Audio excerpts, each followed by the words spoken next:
혼자의 시대 도래. 지금 우리 앞에 이미 다가와 있는 현실은 생각보다 훨씬 조용하고 훨씬 빠르게 진행되고 있습니다. 예전 세대가 믿어왔던 가족과 함께하는 노후라는 개념은 더 이상 기본값이 아닙니다. 우리는 한때 당연하게 여겼던 풍경, 자식이 부모 곁을 지키고 노년에는 가족이 든든한 울타리가 되어주는 모습, 이 점점 희미해지고 사라지는 시대 속에 살고 있습니다. 그런데 더 놀라운 사실은 이런 변화가 어느 날 갑자기 폭발적으로 찾아온 것이 아니라 이미 오래전부터 조용히 그러나 꾸준히 진행되어 왔다는 점입니다.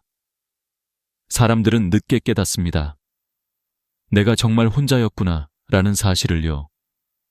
그 순간은 생각보다 갑작스럽게 찾아옵니다.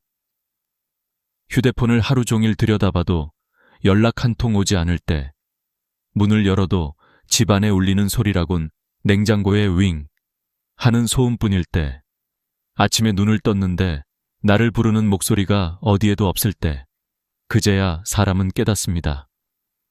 내가 지금 어디쯤 서 있는지, 그리고 앞으로 어떤 준비가 필요한지를요. 대한민국의 가족 구조는 지난 30년간 급격히 변했습니다. 통계청 자료에 따르면 60대 이상 1인 가구는 매년 최고 속도로 증가하고 있으며 여성 고령층의 1인 가구 비율은 전체의 절반에 육박합니다.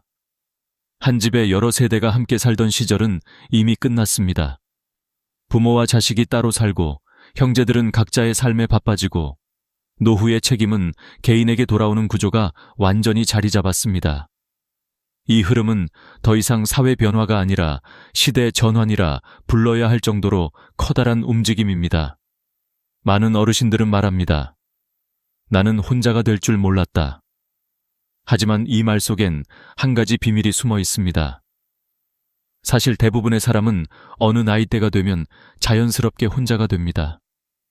배우자를 먼저 떠나보내는 순간, 자식들이 각자 가정을 꾸리며 시간이 멀어지는 순간, 직장에서 손을 떼고 사회적 연결고리가 약해지는 순간, 이렇게 갑작스럽고도 당연한 변화들이 하나둘 쌓여 결국 우리를 혼자라는 현실 앞에 세우는 것입니다. 그런데 문제는 혼자가 되는 것 그 자체가 아닙니다. 진짜 문제는 대부분의 사람들이 준비 없이 혼자가 된다는 점입니다. 머릿속으로는 나도 언젠가 혼자 살지도 모르지 라고 생각하면서도 실제로는 아무 준비를 하지 않습니다. 외로움이 무서워서가 아니라 그 외로움을 어떻게 마주해야 하는지 모르기 때문입니다. 사람은 준비되지 않은 변화 앞에서 가장 큰 두려움을 느낍니다.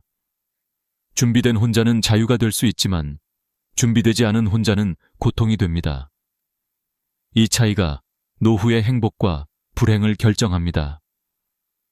저는 많은 어르신들과 인터뷰를 하면서 공통점을 발견했습니다.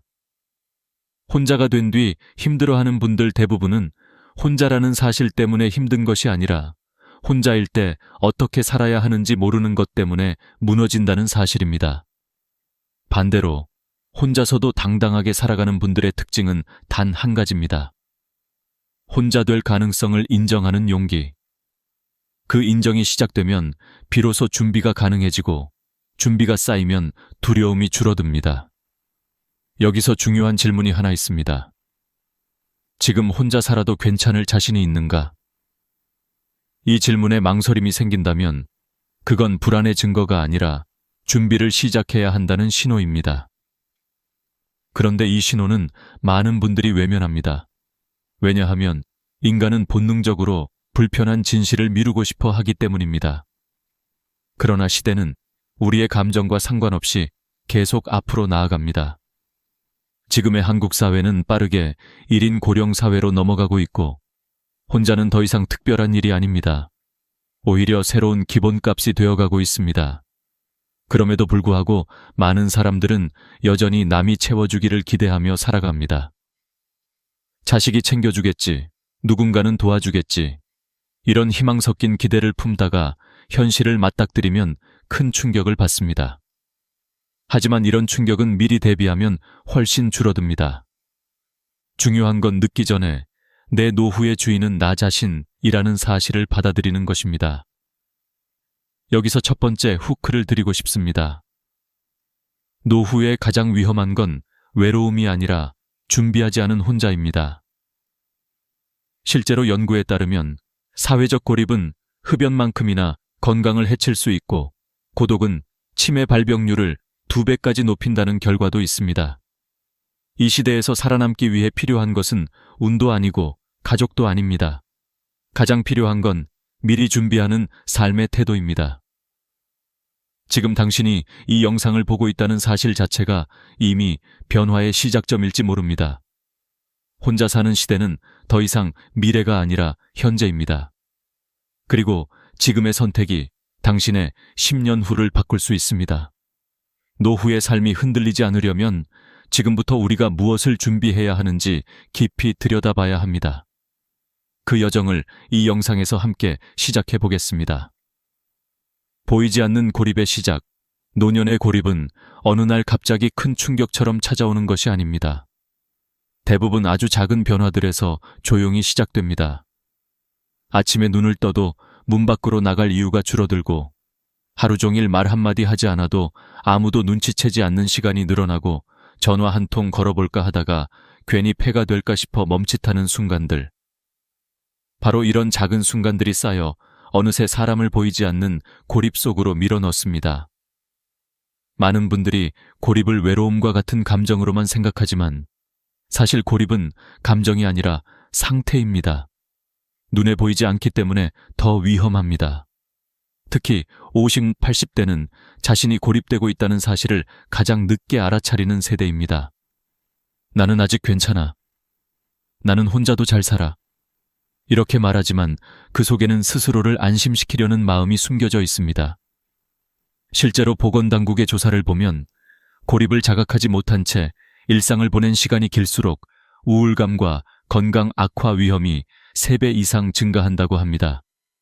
사람은 관계가 줄어드는 순간부터 천천히 무너집니다. 그 무너짐은 소리 없이 진행되기 때문에 더 무섭습니다. 직장을 그만두는 순간 사람들은 사회적 연결의 70% 이상을 잃는다는 통계가 있습니다. 출근길에 스치듯 나누던 인사, 점심시간에 짧은 대화, 회의 속에서 서로 의견을 주고받던 순간들. 이 평범한 상호작용들이 사실은 우리 멘탈의 버팀목이었습니다. 그러나 은퇴와 동시에 이런 일상의 연결고리가 한 번에 사라집니다. 처음 몇 달은 편하고 좋습니다. 하지만 시간이 지나면서 몸은 무거워지고 마음은 고요해지고 그 고요함은 어느 순간 쓸쓸함으로 변합니다. 사람은 원래 고립을 견디도록 만들어지지 않았습니다. 그래서 고립은 보이지 않는 질병이라고 불립니다. 특별한 증상이 없지만 확실히 삶을 갉아먹습니다. 세계보건기구 WHO는 고독과 우울을 노년층의 주요 사망 위험 요인으로 분류했습니다. 담배 음주 운동 부족보다 더 위험할 때도 있다고 경고하죠. 그런데 많은 어르신들은 이런 사실을 모른 채 나이 들면 다 이렇게 사는 거지라며 자신을 고립 속에 가둡니다. 고립의 또 다른 원인은 심리적 거리입니다. 몸은 가까이 있어도 마음이 멀어지는 경우가 많습니다. 자식들과 같은 도시에 살아도 각자의 일정에 치이고 만나서도 깊은 이야기를 나누지 못하고 문제를 털어놓으면 부담될까봐 말하지 못하면서 마음의 거리감은 점점 자라납니다. 특히 한국의 50, 80대는 내가 참으면 된다라는 세대이기에 스스로 외로움을 말하지 않습니다. 그러다 보니 주변에서 먼저 다가오지 않으면 관계는 점점 끊어지고 결국 나도 모르게 사회적 고립 상태로 들어갑니다. 일본에서는 이런 심리적 고립을 조용한 퇴장이라고 부릅니다. 한국도 같은 길을 걷고 있습니다. 누가 나를 강제로 고립시키는 것이 아니라 내가 스스로 뒷걸음질 치며 관계에서 멀어지는 것이죠. 여기서 중요한 사실을 하나 더 말씀드리겠습니다. 고립은 건강을 가장 먼저 무너뜨립니다. 연구에 따르면 혼자 지내는 시간이 길어질수록 수면질이 떨어지고 식습관이 불규칙해지며 신체 활동이 감소해 심장질환 발생 위험이 1.6배 증가합니다. 또 한 가지 충격적인 수치가 있습니다. 사회적 고립 상태에 있는 노인의 치매 발생 위험은 무려 2.1배 높습니다. 사람의 뇌는 관계 속에서 자극을 받고 움직입니다. 대화가 줄어들면 뇌도 조용해지고 조용해진 뇌는 천천히 기능을 잃습니다. 그래서 의사들은 말합니다. 관계는 최고의 두뇌 영양제다. 그런데 많은 어르신들은 관계가 줄어들어도 그 이유를 건강 때문이라고 생각합니다. 하지만 사실은 반대입니다. 관계가 줄어들어서 건강이 무너지는 것입니다. 고립이 깊어지는 데엔 또 다른 요소가 있습니다. 바로 생활 구조의 붕괴입니다. 함께 사는 사람이 있을 때는 식사 시간, 취침 시간, 집안 정리 같은 일상 루틴이 자연스럽게 유지됩니다. 그러나 혼자 살기 시작하면 이러한 구조가 무너지고 무너진 생활은 마음까지 해체시키는 힘을 가집니다. 아침을 챙겨 먹을 이유가 줄어들고 밤늦게까지 TV 앞에 앉아 시간을 흘려보내고 약속이 없으니 밖에 나갈 필요도 없어지면서 하루하루가 흐릿하게 이어집니다. 그러다 보면 어느 순간 나답게 사는 삶이 아닌 그냥 버티는 삶이 됩니다. 그리고 마지막으로 꼭 짚고 넘어가야 할 부분은 고립은 스스로는 절대 빠져나오기 어렵다는 것입니다. 사람이 고립 상태에 들어가면 기본적인 행동력과 자발성이 떨어집니다.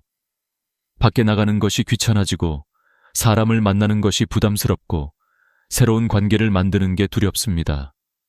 마음속 깊은 곳에서 나는 이제 늙었으니까, 나는 불편할 뿐이야 라는 생각이 자꾸 올라오고 이런 생각들이 다시 사람을 뒤로 물러서게 만듭니다. 그래서 고립은 눈에 보이지 않는 내면의 감옥입니다. 스스로 문을 닫아 잠근 뒤 자신이 갇혔다는 사실조차 모르게 만드는 감옥. 하지만 이 감옥의 문은 아주 작은 행동 하나로 열릴 수 있습니다. 문제는 그 작은 행동을 시도할 용기가 사라졌다는 데 있습니다. 그래서 지금 우리는 반드시 알아야 합니다. 고립은 자연스러운 노화 현상이 아니라 막을 수 있는 위험 요소라는 것을, 그리고 그 위험을 막기 위한 준비는 지금부터 해야 한다는 것을. 이제 우리는 중요한 전환점에 서 있습니다. 혼자 살아야 하는 시대, 고립될 수밖에 없는 구조 속에서 어떻게 하면 흔들리지 않을 수 있을지, 어떻게 하면 삶의 중심을 잃지 않을 수 있을지. 다음 장에서는 바로 이 질문에 대한 근본적인 답, 노후 생존 조건의 재편을 깊이 이야기해 보겠습니다. 노후 생존 조건 재편, 지금 우리가 살고 있는 시대는 단순히 환경이 조금 변한 정도가 아니라 노후 생존의 조건 자체가 완전히 새롭게 정리되고 있는 전환기입니다. 과거 세대가 당연하게 믿어왔던 가족이 지켜주는 노후, 마을이 돌봐주는 노후, 공동체가 함께하는 노후는 더 이상 유효하지 않습니다. 시대는 이미 개인 중심 사회로 넘어가 있으며 이는 단순한 사회적 흐름이 아니라 인간의 삶의 구조를 바꿔놓는 거대한 패러다임 변화입니다. 이 변화는 서서히, 그러나 확실하게 모든 사람에게 영향을 미칩니다. 그 중에서도 가장 큰 충격을 받는 이들은 바로 80대입니다. 왜냐하면 이 세대는 공동체 가치가 강했던 시절에 성장했고 서로 도우며 살아가는 것이 자연스러웠던 시대에 익숙했기 때문입니다. 하지만 오늘의 한국은 고령화 속도 세계 1위, 25년 안에 인구 대비 노인 비율이 일본을 넘어서는 초고령 사회에 진입하게 됩니다. 이런 변화 속에서 스스로 지키는 노후는 선택이 아니라 필수입니다. 노후 생존 조건이 재편되는 첫 번째 이유는 가족 구조의 붕괴입니다. 가족의 형태는 크게 변했고 책임의 기준도 달라졌습니다.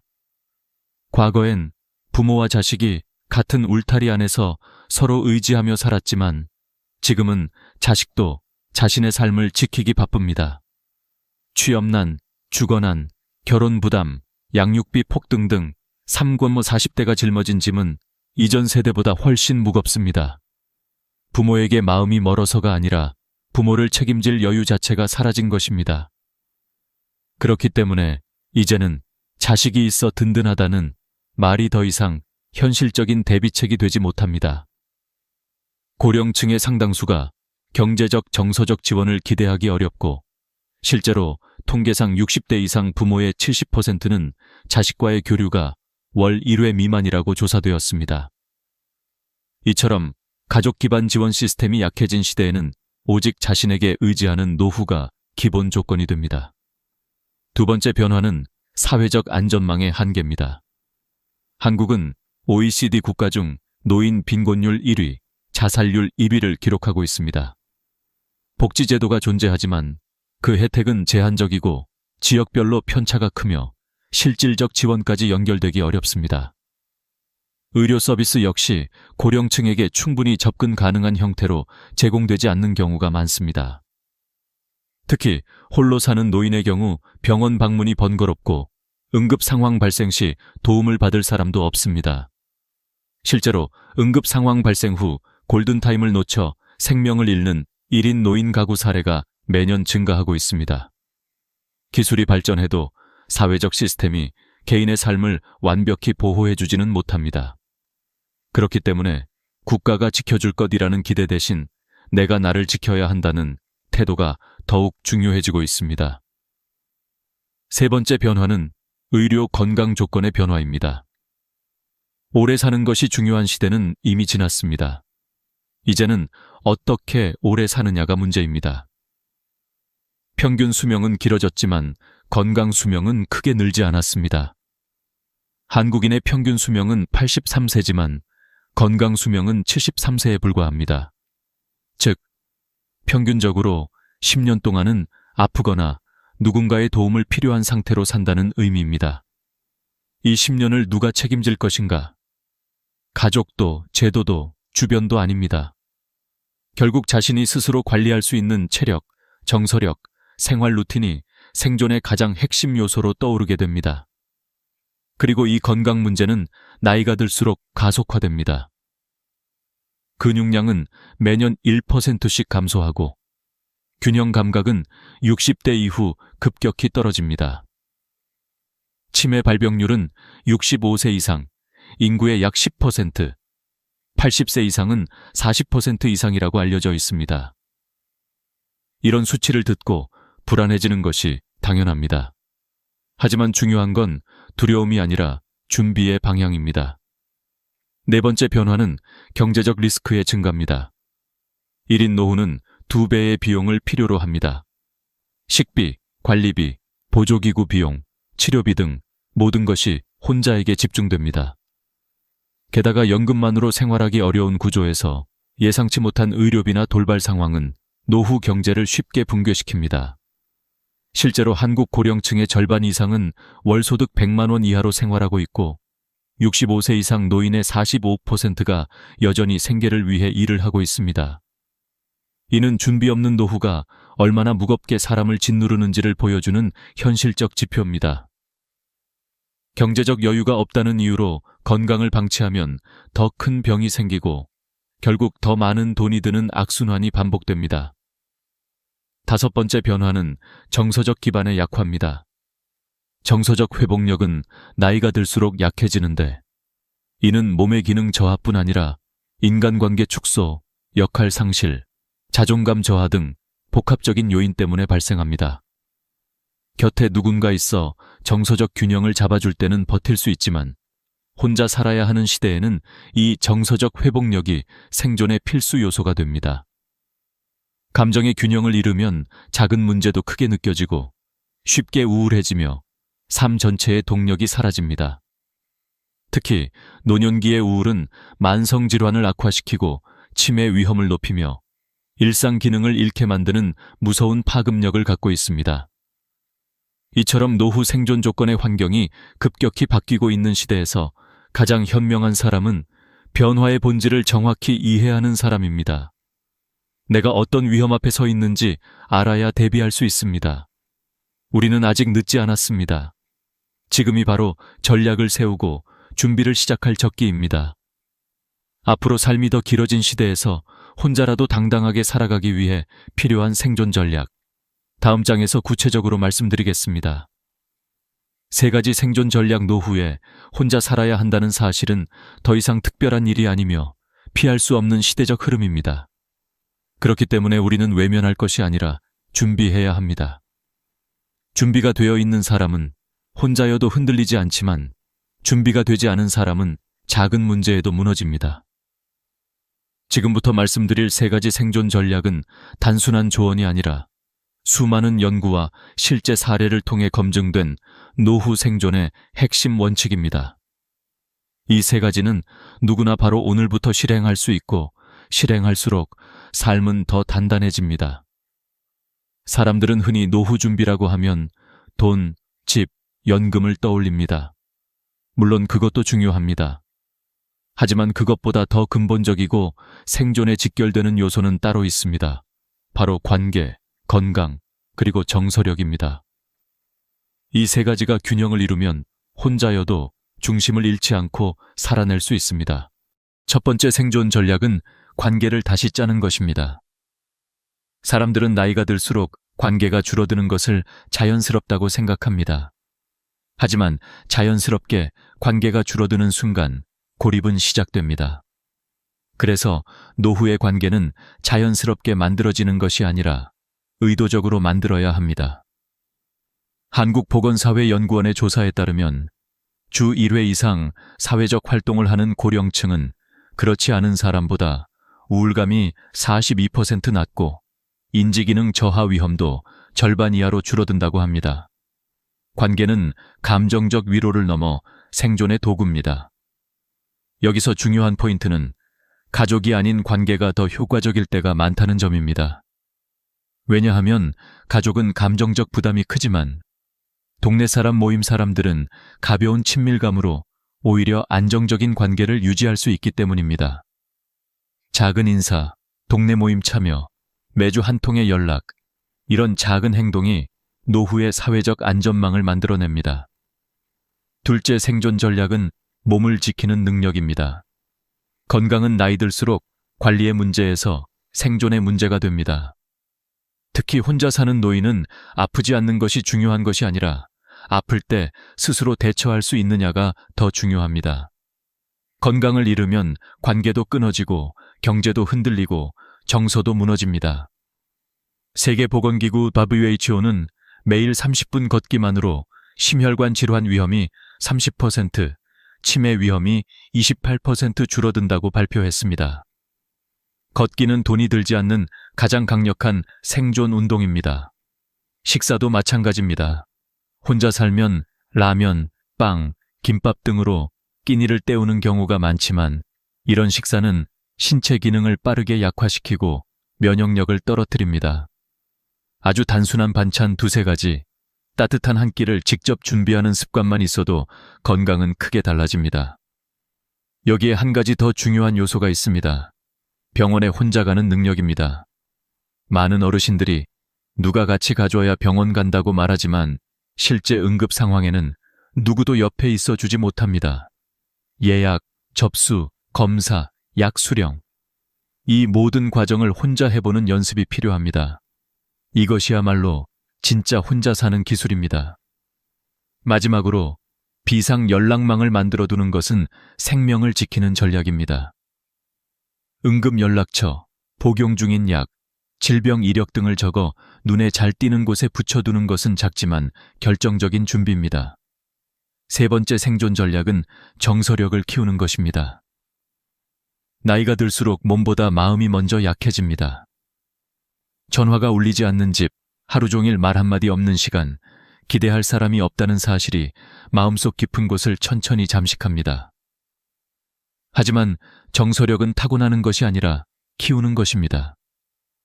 가장 효과적인 방법은 생산적인 루틴을 만드는 것입니다. 매일 같은 시간에 걷기, 책 읽기, 일기 쓰기, 식물 돌보기 같은 작은 루틴이 삶의 중심을 잡아줍니다. 특히 일기 쓰기는 정서 회복에 탁월합니다. 감정을 언어로 옮기는 순간 마음에 머물던 무거운 감정들이 풀리기 시작합니다. 또 하나는 셀프 대화입니다. 오늘도 잘 버텼다. 괜찮다.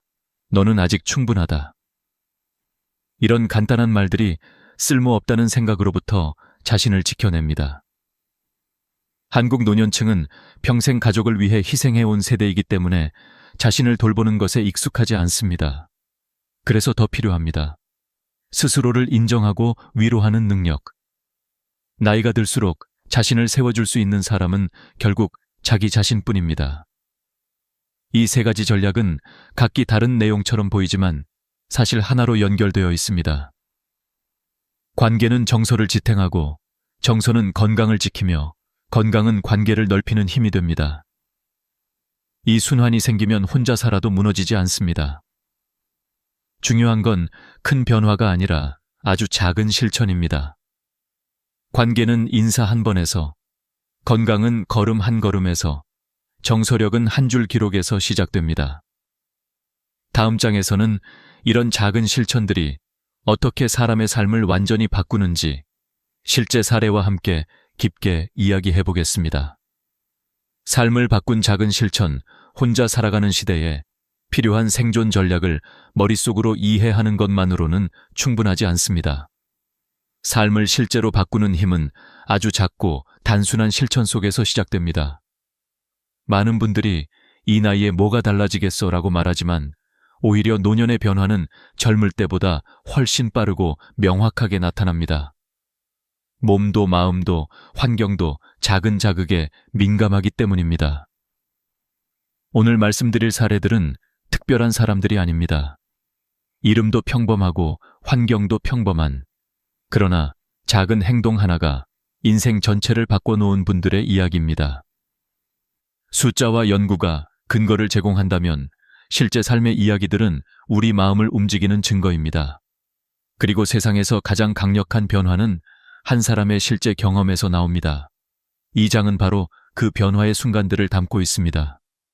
첫 번째 이야기는 경기도 양주에 사는 78세 박모 할머니입니다.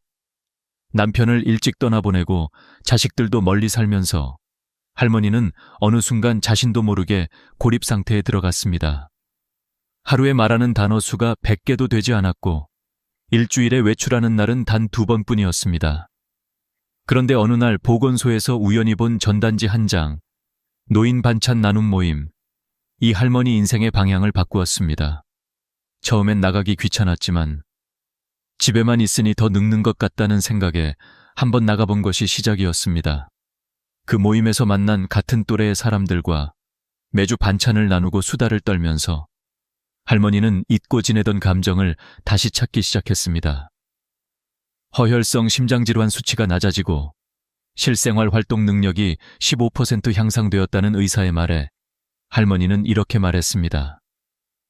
사람이 사람을 살리는 거더라고요. 작은 참여가 생명을 지켜낸 것입니다. 두 번째 이야기는 72세 박형은 어르신의 사례입니다. 평생 공사장에서 일하다가 은퇴한 뒤 몸을 움직일 필요가 없다고 생각하며 지냈습니다. 그런데 은퇴 1년 후부터 혈압이 급격히 오르고 다리 근력은 30% 이상 떨어졌습니다. 의사는 이대로 가면 5년 안에 거동이 불편해질 수 있다고 경고했습니다. 그 말을 듣고 박 어르신은 매일 10분 걷기부터 시작했습니다. 처음엔 숨이 차고 무릎도 아팠지만 걷기 일기를 쓰면서 자신을 관리하는 습관이 생겼습니다. 3달 뒤 걷는 시간이 10분에서 30분으로 늘었고 혈압은 정상 범위에 가까워졌습니다. 무엇보다도 박 어르신의 표정이 달라졌습니다. 내가 나를 돌볼 수 있다는 감각, 즉 자기 효능감이 생긴 것입니다. 의학적으로도 자기 효능감이 올라가면 신체 회복 속도가 25% 더 빨라진다는 연구가 있습니다. 박 어르신은 이렇게 말했습니다. 걷기 시작한 건 다리가 아니라 마음이었어요. 마음이 움직이니까 몸도 따라오더라고.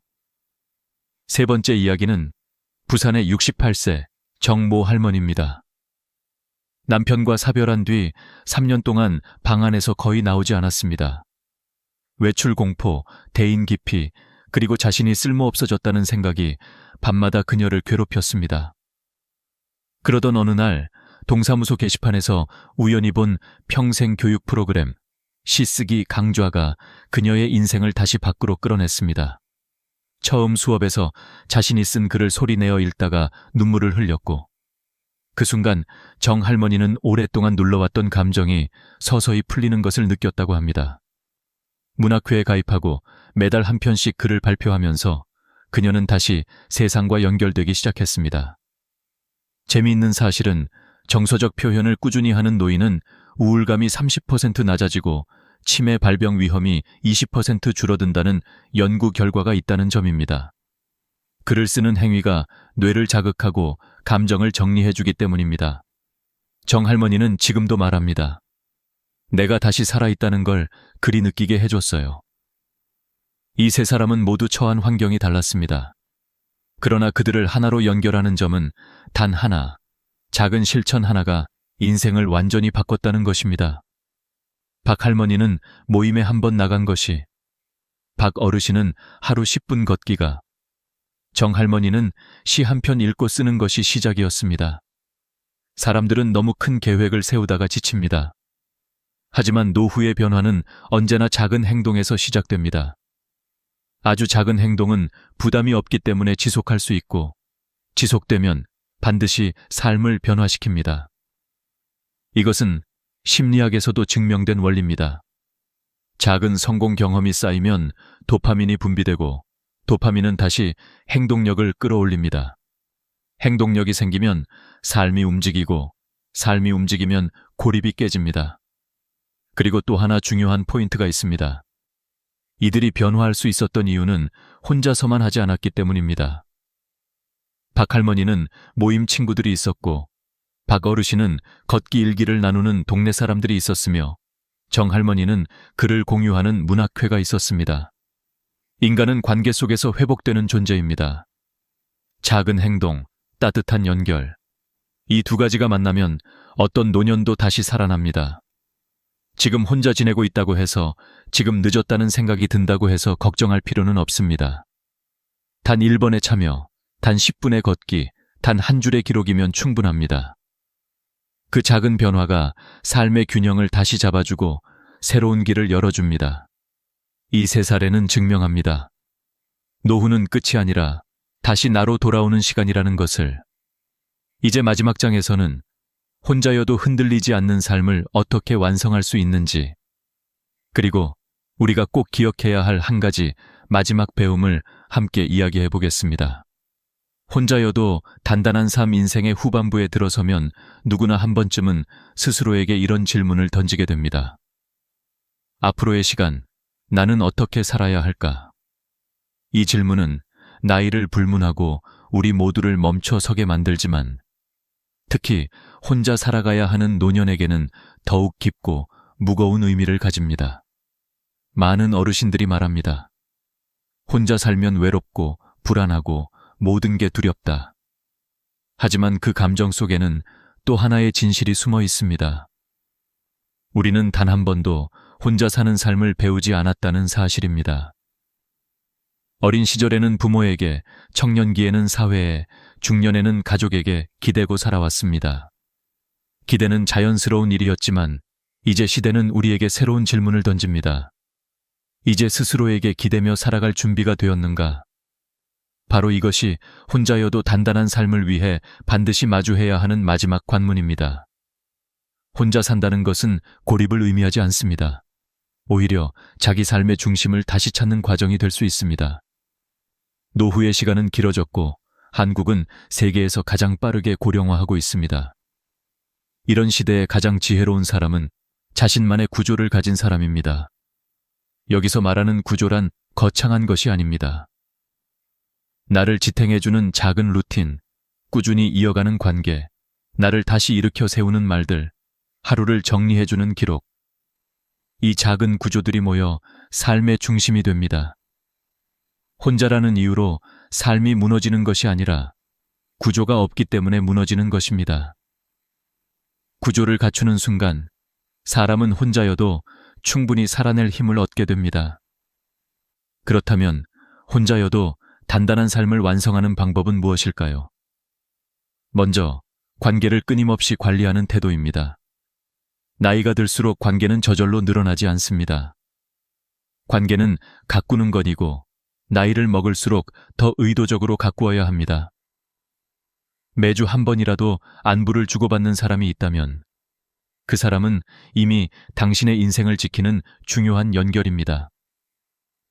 동네에서 자주 마주치는 가게 사장님에게 인사하는 것, 경비원에게 감사하다고 말하는 것, 버스 기사님에게 오늘도 수고하셨다고 건네는 것은 모두 관계를 만드는 행동입니다.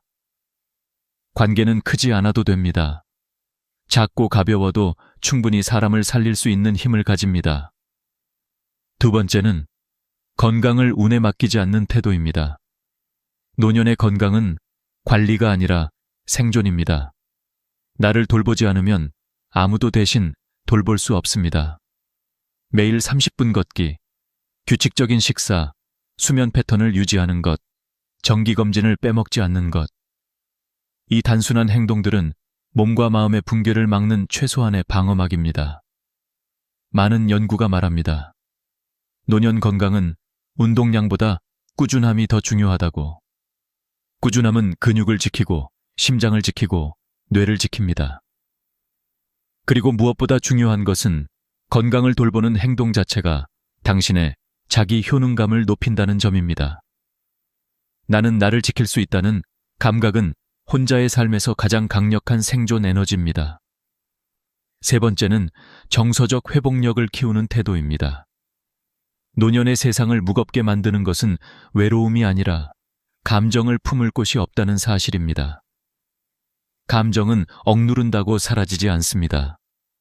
적어도 하루에 5분만이라도 감정을 적어보고 스스로에게 말을 걸어보고 오늘 하루를 돌아보는 시간을 만들어 보세요.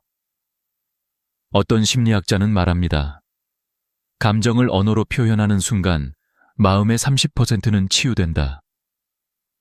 글을 쓰는 것도 좋고 목소리를 내어 자신에게 이야기하는 것도 좋습니다.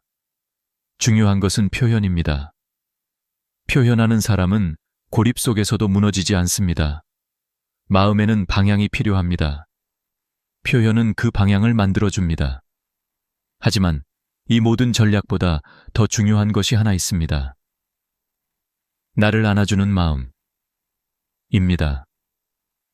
노년은 누군가의 부모, 누군가의 배우자, 누군가의 직장인으로서 살아왔던 정체성을 내려놓고 온전히 나로 돌아오는 시기입니다. 이 시기는 외로울 수 있지만 동시에 아주 소중한 시간입니다. 지금까지는 가족을 위해, 일을 위해 살아왔다면 이제는 스스로를 위해 살아야 합니다.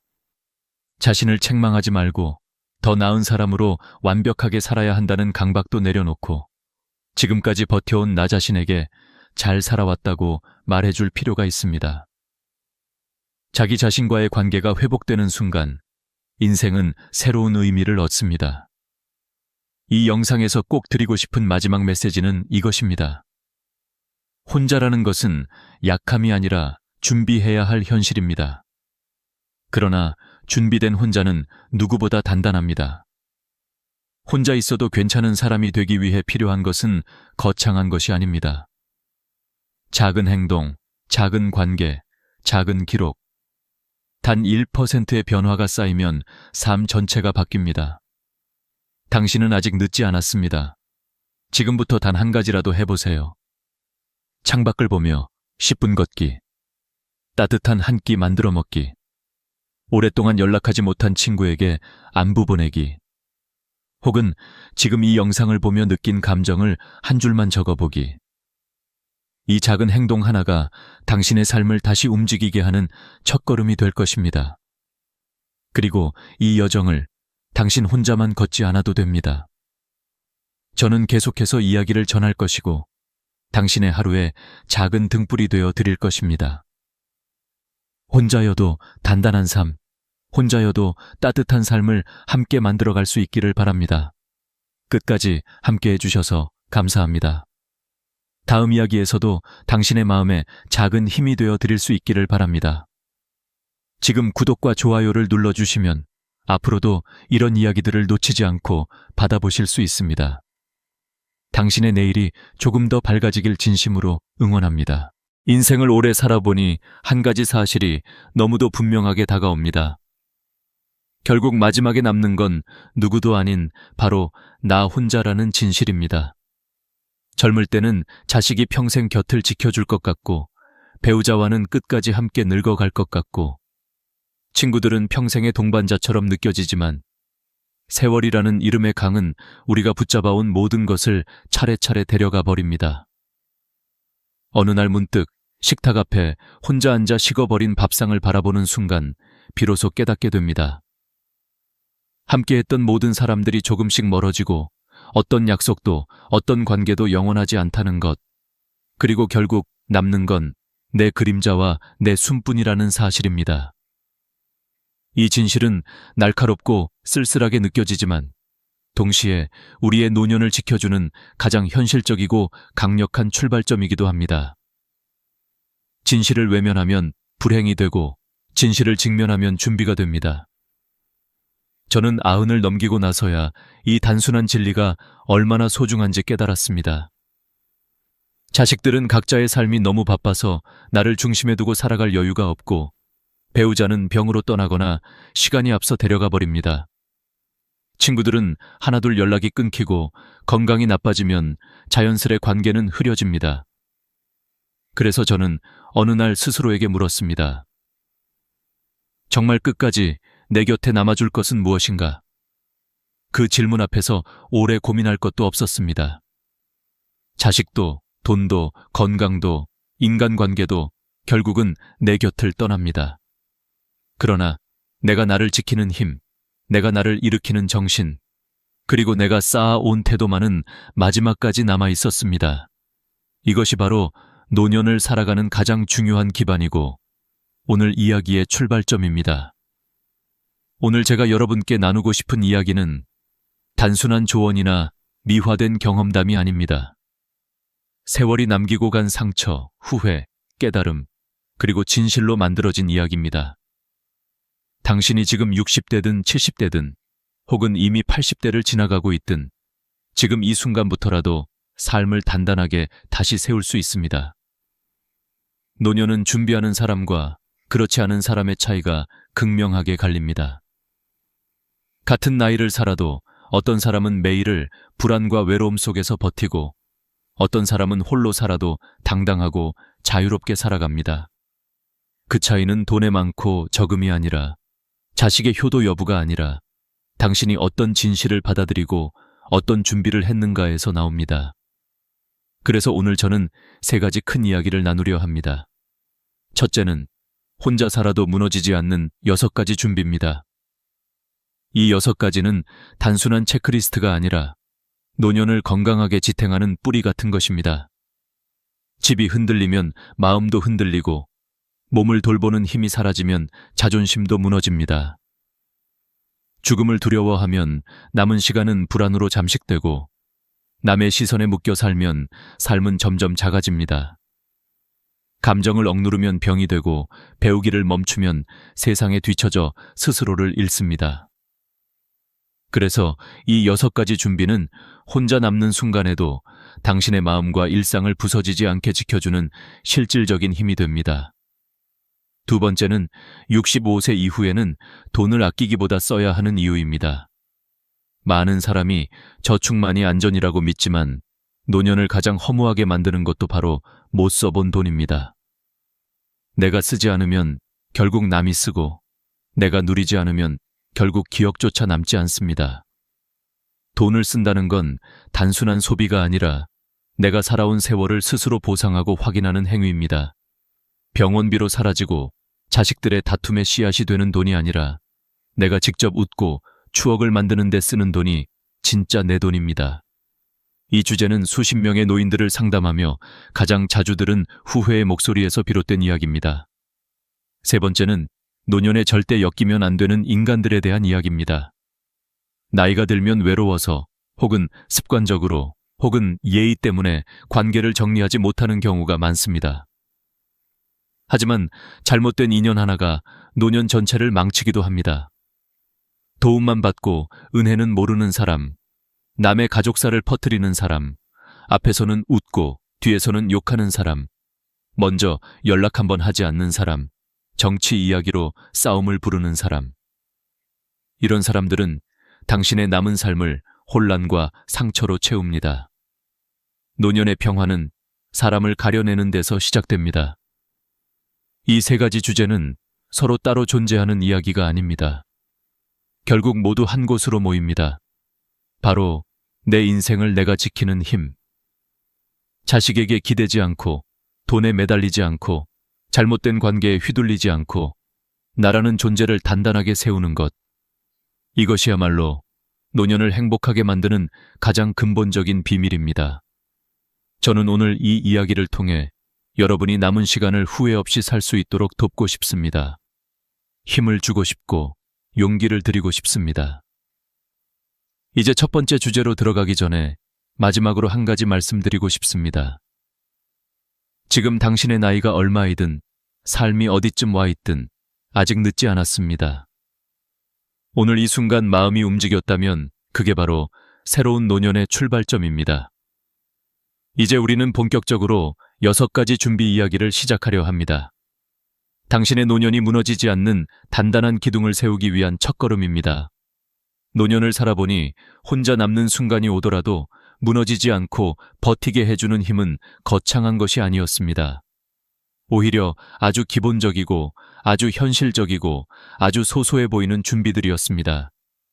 그런데 이 소소한 것들이야말로 노년의 뿌리가 되고 마음의 기둥이 되고 삶을 지켜주는 보호막이 되더군요.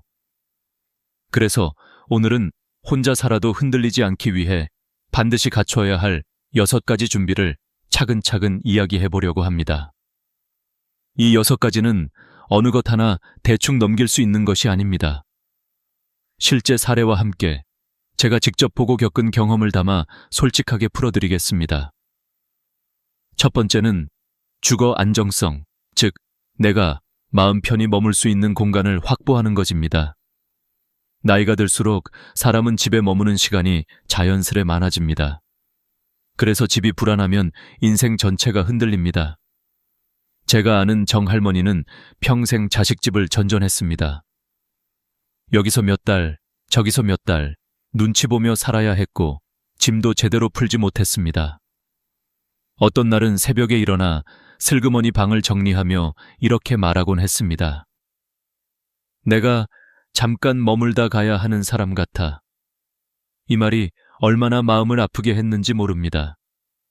반면 작은 월세라도 스스로 계약하고 스스로 꾸민 집에 사는 분들은 훨씬 자신감 있고 안정적이었습니다.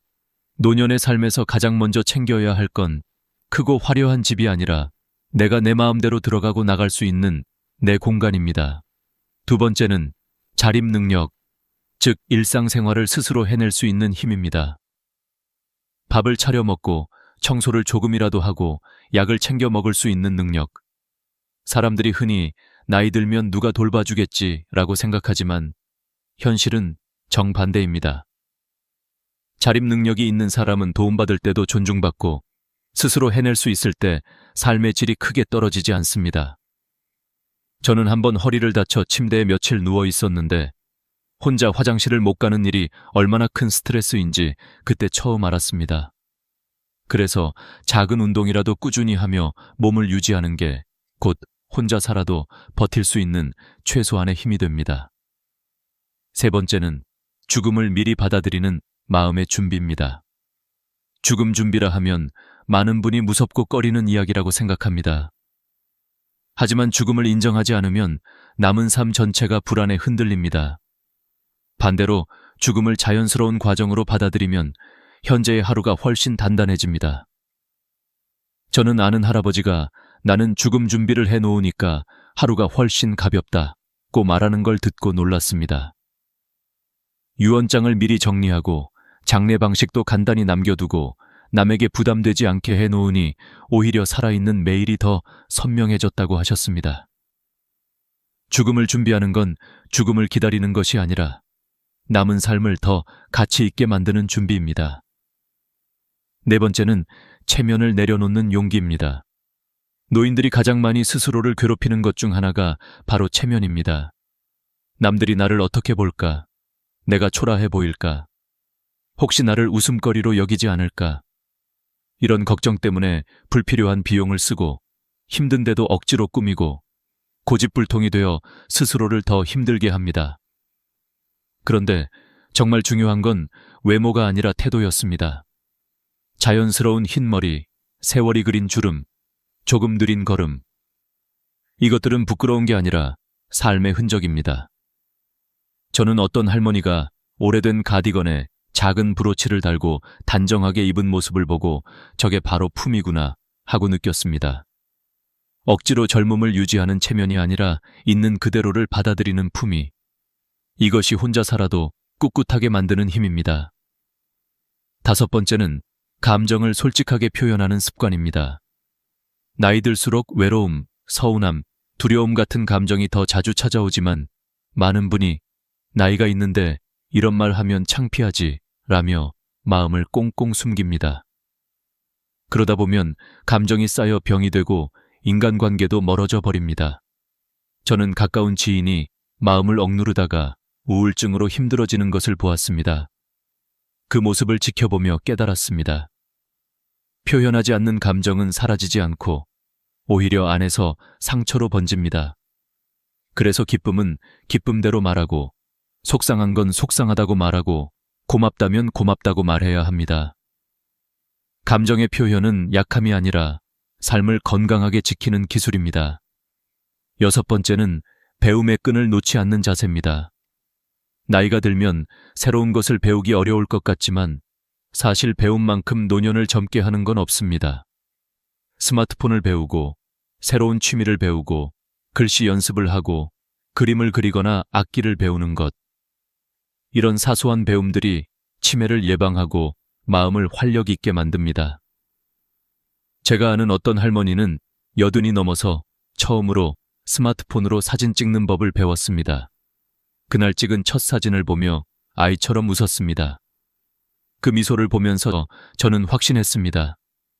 배우는 사람은 절대 늙지 않는다는 사실을요. 이 6가지 준비는 당신을 대신해 줄 사람이 없습니다. 자식이 대신해 주는 것도 아니고, 돈이 해결해 주는 것도 아니고, 건강이 영원히 지켜주는 것도 아닙니다. 오직 당신만이 당신의 노년을 지킬 수 있습니다. 그리고 이 6가지는 바로 그 방법입니다. 외로움이 찾아와도 무너지지 않고, 어떤 변화가 닥쳐와도 버틸 수 있게 해주는 아주 현실적이고 확실한 준비들입니다. 이제 우리는 다음 이야기, 65세 이후에는 왜 돈을 써야 하는지에 대해 깊이 들어갈 차례입니다. 이 부분은 많은 분이 오해하고 있는 만큼 제가 본 실제 사례들을 통해 아주 솔직하게 말씀드리겠습니다. 65세 이후의 삶에서 돈을 어떻게 대하느냐는 노년을 풍요롭게 만들 수도 있고 텅 비게 만들 수도 있는 결정적인 요소입니다. 많은 분들이 나이가 들수록 돈을 아껴야 안전하다고 생각하지만 실제로는 그 반대입니다. 65세 이후에는 돈을 쓴 만큼 삶이 살아나고 웃음이 돌아오며 하루가 따뜻해지는 법입니다. 돈은 모아둘 때는 그저 숫자에 불과하지만 쓰는 순간에만 비로소 내 인생을 비추는 빛이 됩니다. 제가 상담해온 수많은 노인들 중 평생 절약하며 살아온 분들이 마지막에 공통적으로 남긴 말이 있습니다. 돈을 아낀 게 아니라 인생을 아꼈던 거구나. 이 말은 노년을 앞둔 우리가 반드시 새겨야 할 경고입니다. 평생 아끼고 참으며 돈을 모아도 결국 그 돈을 내가 쓰지 못하면 남는 건 불안, 후회, 허무뿐입니다. 어떤 할아버지는 평생 검소하게 살며 억대의 돈을 모았지만 정작 본인은 외식 한 번, 여행 한 번 제대로 누리지 못한 채 병상에서 눈을 감았습니다. 남겨진 돈은 자식들의 다툼으로 흩어졌고 본인이 흘린 땀과 희생은 기억되지 못했습니다. 반대로 돈이 많지는 않아도 살아있는 동안 과감히 쓰며 웃음을 남긴 분들의 얼굴에는 나이를 거스르는 생기가 있었습니다. 돈을 쓴다는 것은 단순한 소비가 아니라 내가 살아있다는 증거이고 내가 걸어온 세월을 위로하는 가장 인간적인 방식입니다. 65세 이후 살아있는 순간을 만들 수 있는 시간은 생각보다 길지 않습니다. 70세가 넘으면 체력이 급격히 떨어지고 75세가 되면 여행이나 취미 활동도 마음대로 할 수 없는 경우가 많습니다. 결국 지금 쓰지 않으면 쓰고 싶어도 못 쓰는 나이가 됩니다. 돈은 시간이 있을 때 써야지. 시간이 지나고 몸이 굳어버리면 돈이 아무 소용도 없습니다. 아끼고 모으기만 하면 그 돈은 결국 병원비로 사라지거나 남의 손으로 넘어갑니다. 실제로 부모가 평생 모은 돈을 자식이 몇 달 만에 흥청망청 쓰는 경우는 셀 수 없이 많습니다. 남에게 쓰라고 평생 고생한 것이 아니지 않습니까? 내가 살아있을 때 내가 직접 쓰는 돈만이 진짜 내 돈입니다. 내가 먹고 싶은 음식을 먹고, 가고 싶던 곳을 가고, 배우고 싶던 것을 배우고, 만나고 싶은 사람과 웃으며 보내는 시간이야말로 돈이 만들어내는 가장 값진 결실입니다. 어떤 할머니는 남편이 세상을 떠난 뒤 깨달았다고 합니다.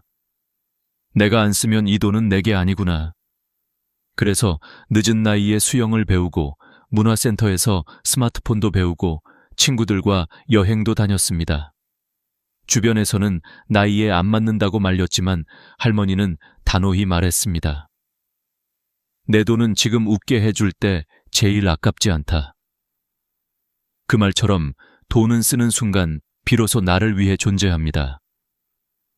썼을 때 남는 것은 물건이 아니라 기억, 추억, 웃음, 따뜻한 마음, 내가 내 인생을 살았다는 감각입니다. 반대로 모으기만 하면 남는 것은 숫자, 걱정, 제약, 그리고 후회뿐입니다. 노년의 가장 큰 후회는 돈을 못 모은 것이 아니라 돈이 있는데도 못 썼다는 사실입니다. 오랜 세월 일하며 모은 돈은 내가 살아있는 동안 쓰기 위해 존재합니다.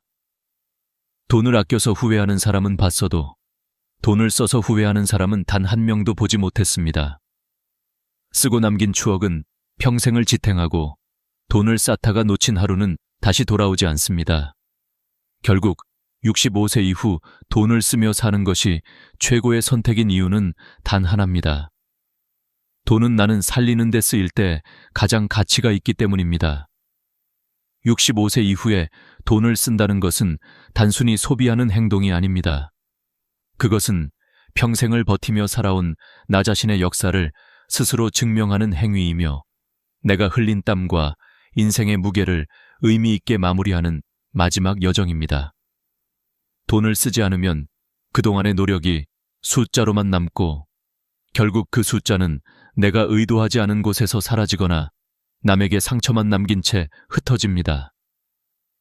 내가 상담했던 수많은 어르신들은 공통적으로 이렇게 말했습니다. 내가 평생 모은 돈이 어떤 의미였는지 죽기 직전에야 알겠더라. 이 말은 우리에게 뼈아픈 교훈을 줍니다. 젊을 때는 돈을 모으는 것이 생존의 수단이었지만 65세 이후 돈을 쓰는 것은 존재의 증명입니다. 돈을 쓰지 못한 사람들은 노년의 끝자락에서 자신의 노력이 마치 지워진 것처럼 느껴졌다고 말합니다. 한 할아버지는 40년 동안 공장에서 일하며 억대의 돈을 모았지만 단 한 번도 본인을 위해 제대로 써본 적이 없었습니다. 외식 한 번, 여행 한 번 없이 살아온 그분은 병상에서 마지막 숨을 내쉬기 전 아들에게 이렇게 말했습니다. 나는 돈을 모은 게 아니라 내 인생을 모아두었구나. 그런데 정작 나는 그 인생을 단 한 번도 꺼내 쓰지 못했네. 그 말은 가족을 눈물바다로 만들었지만 동시에 누구도 지울 수 없는 가슴 먹먹한 깨달음을 남겼습니다. 반대로 또 다른 할아버지는 젊을 때부터 성실히 장사하며 평생 모은 돈을 노년에 아낌없이 자신을 위해 썼습니다. 그는 말했습니다. 내가 쓰는 돈은 내 역사의 잉크다. 쓰는 순간마다 내 인생이 기록되는 거야. 그분은 전국을 여행하며 사진을 남겼고 손주들에게 맛있는 음식을 사주며 웃음을 나눴고 하고 싶던 취미를 배우며 마지막까지 생기를 잃지 않았습니다. 결국 그가 세상을 떠난 뒤 남은 사람들은 돈 이야기가 아니라 추억 이야기를 했습니다. 아버지가 어떤 삶을 살았는지, 어떤 웃음을 남겼는지, 어떤 순간에 행복해 했는지 그 기억들이야말로 진짜 유산이라고 말했습니다. 이렇게 보면 돈을 쓰는 행위는 결국 내가 어떤 사람으로 기억될 것인가에 대한 답이 됩니다. 모아둔 돈은 기록이 되지 않지만 내가 쓰며 남긴 순간은 역사로 남습니다. 돈을 쓰지 않으면 내 인생은 숫자로만 남고 결국 시간이 지나면 사라집니다. 하지만 돈을 쓰면 그 순간은 영원한 장면이 됩니다. 여행지의 햇살, 좋아하는 음식의 맛, 따뜻한 대화, 손주의 웃음. 이 모든 것들은 내가 살아있음을 보여주는 표식입니다. 문제는 많은 사람들이 돈을 쓰는 것을 죄책감이나 낭비라고 생각한다는 것입니다. 하지만 노년에는 그 반대입니다. 몸이 움직일 때, 눈이 또렷할 때, 기억이 선명할 때 돈을 쓰는 것이야말로 가장 현명한 선택입니다. 나이가 들면 체력은 급격히 떨어지고 새로운 것을 경험할 의지도 약해지고 여행을 가고 싶어도 건강 때문에 못 가는 경우가 많습니다. 즉, 돈을 쓰고 싶어도 쓸 수 없는 나이가 금방 찾아옵니다. 그러니 언젠가라는 말은 노년에게 존재하지 않습니다. 지금 써야 합니다. 오늘 써야 합니다. 내가 살아있는 동안 써야 합니다. 돈을 쓰는 것이야말로 내 몸과 마음을 살아있게 만드는 유일한 방법이기 때문입니다. 어떤 할머니는 이렇게 말했습니다. 평생 남 걱정으로 돈을 모았더니 남는 건 내 걱정뿐이더라. 그런데 내가 나를 위해 쓰기 시작하니까 내가 살아난 것 같았다. 이 할머니는 남편이 세상을 떠난 뒤 처음으로 혼자 꽃구경을 갔고, 처음으로 친구들과 여행을 떠났고, 처음으로 자신이 정말 갖고 싶던 코트를 샀습니다. 그 모든 순간이 그녀를 다시 걷게 만들고, 다시 웃게 만들고, 다시 살아있게 만들었습니다. 돈은 이렇게 강력한 힘을 가지고 있습니다. 쓰는 순간 사람을 되살립니다. 반대로 돈을 쓰지 않으면 사람은 서서히 말라갑니다. 걱정만 늘어나고 불안은 커지고 하루하루가 무기력해집니다. 통장 속 숫자는 늘어나도 인생의 온도는 차갑게 식어갑니다. 결국 65세 이후 돈을 쓰는 것은 사치가 아니라 생존입니다. 쓰지 않으면 남는 건 후회뿐이고 쓰는 순간 남는 건 행복입니다. 내가 쓰지 않으면 그 돈은 결국 내 돈이 아닙니다. 남의 삶을 채우고 사라지고 남의 입에서 소문이 되고 남의 다툼이 될 뿐입니다.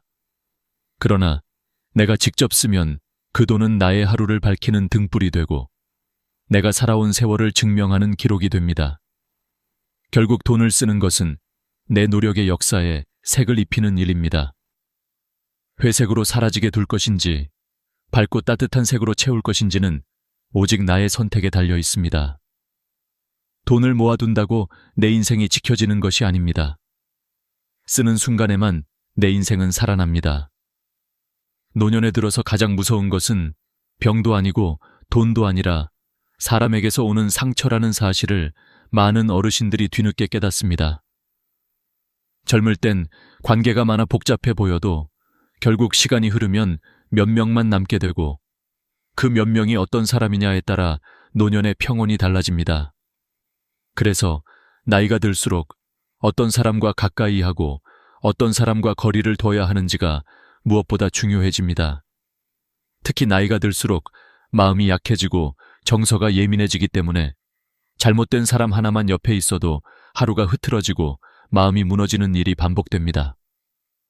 어르신들 상담을 하면서 공통적으로 들은 말이 있습니다.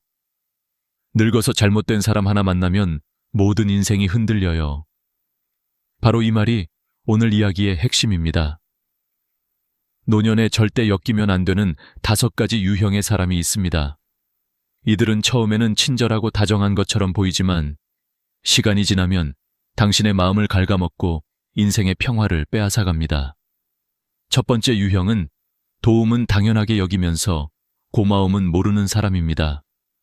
부탁할 때는 세상에서 가장 억울하고 약한 사람처럼 다가오지만 도움을 받은 뒤에는 태도가 달라지고 오히려 당신을 원망하는 경우도 있습니다. 이런 사람은 감사라는 감정 자체가 없습니다. 내가 도와준 시간, 노력, 금전적 희생을 전혀 기억하지 않고 오히려 그 정도도 못해줘? 라는 식으로 상대를 소모품처럼 대합니다. 나이가 들면 체력도 줄고 마음도 지치는데 이런 사람을 옆에 두면 노년이 더 피곤해지고 스스로 이용당했다는 자괴감이 깊어집니다. 두 번째 유형은 남의 가족사를 퍼뜨리며 말에 칼을 휘두르는 사람입니다. 이런 사람은 표정은 친근하고 말투는 다정하지만 혀는 누구보다 날카롭습니다. 남의 아들 문제, 며느리 문제, 손주 문제를 흥미거리로 만들고 단순한 이야기도 과장하거나 왜곡해온 동네에 소문을 퍼뜨립니다. 노년에 가장 소중한 건 가족의 명예와 평온인데 이런 사람과 가까이 지내면 한순간에 집안의 체면이 무너지고 마음의 상처가 남습니다. 말은 바람보다 빨라서 한 번 퍼지면 되돌릴 수 없고 노년의 그런 상처를 감당하기란 쉽지 않습니다. 세 번째 유형은 앞에서는 웃으며 잘 지내는 척하면서 뒤에서는 험담을 퍼뜨리는 사람입니다. 겉으로는 언니 너무 좋아요 라고 말하면서 뒤돌아서면 당신의 행동, 옷차림, 가족 이야기를 흉보는 사람입니다. 이들은 절대 정면으로 부딪히지 않고 물 흐르듯 뒤에서 말을 흘립니다. 주변 사람들 사이에 오해를 만들고 당신을 이상한 사람처럼 보이게 만들며 관계를 망치는 데 있어 탁월한 재능을 가진 사람들입니다. 나이가 들면 인간관계가 단순해지는 만큼 이런 유형과 가까워질수록 외로움이 더 깊어지고 모임에 나가기조차 싫어지게 됩니다. 네 번째 유형은 절대 먼저 연락하지 않는 사람입니다. 당신이 먼저 연락하지 않으면 관계는 유지되지 않고 당신이 챙기지 않으면 아무 연락도 없는 사람.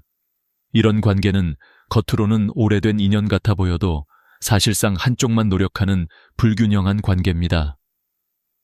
노년의 가장 아픈 감정 중 하나가 바로 나는 늘 먼저 연락해야만 하는 사람인가 라는 허무함입니다.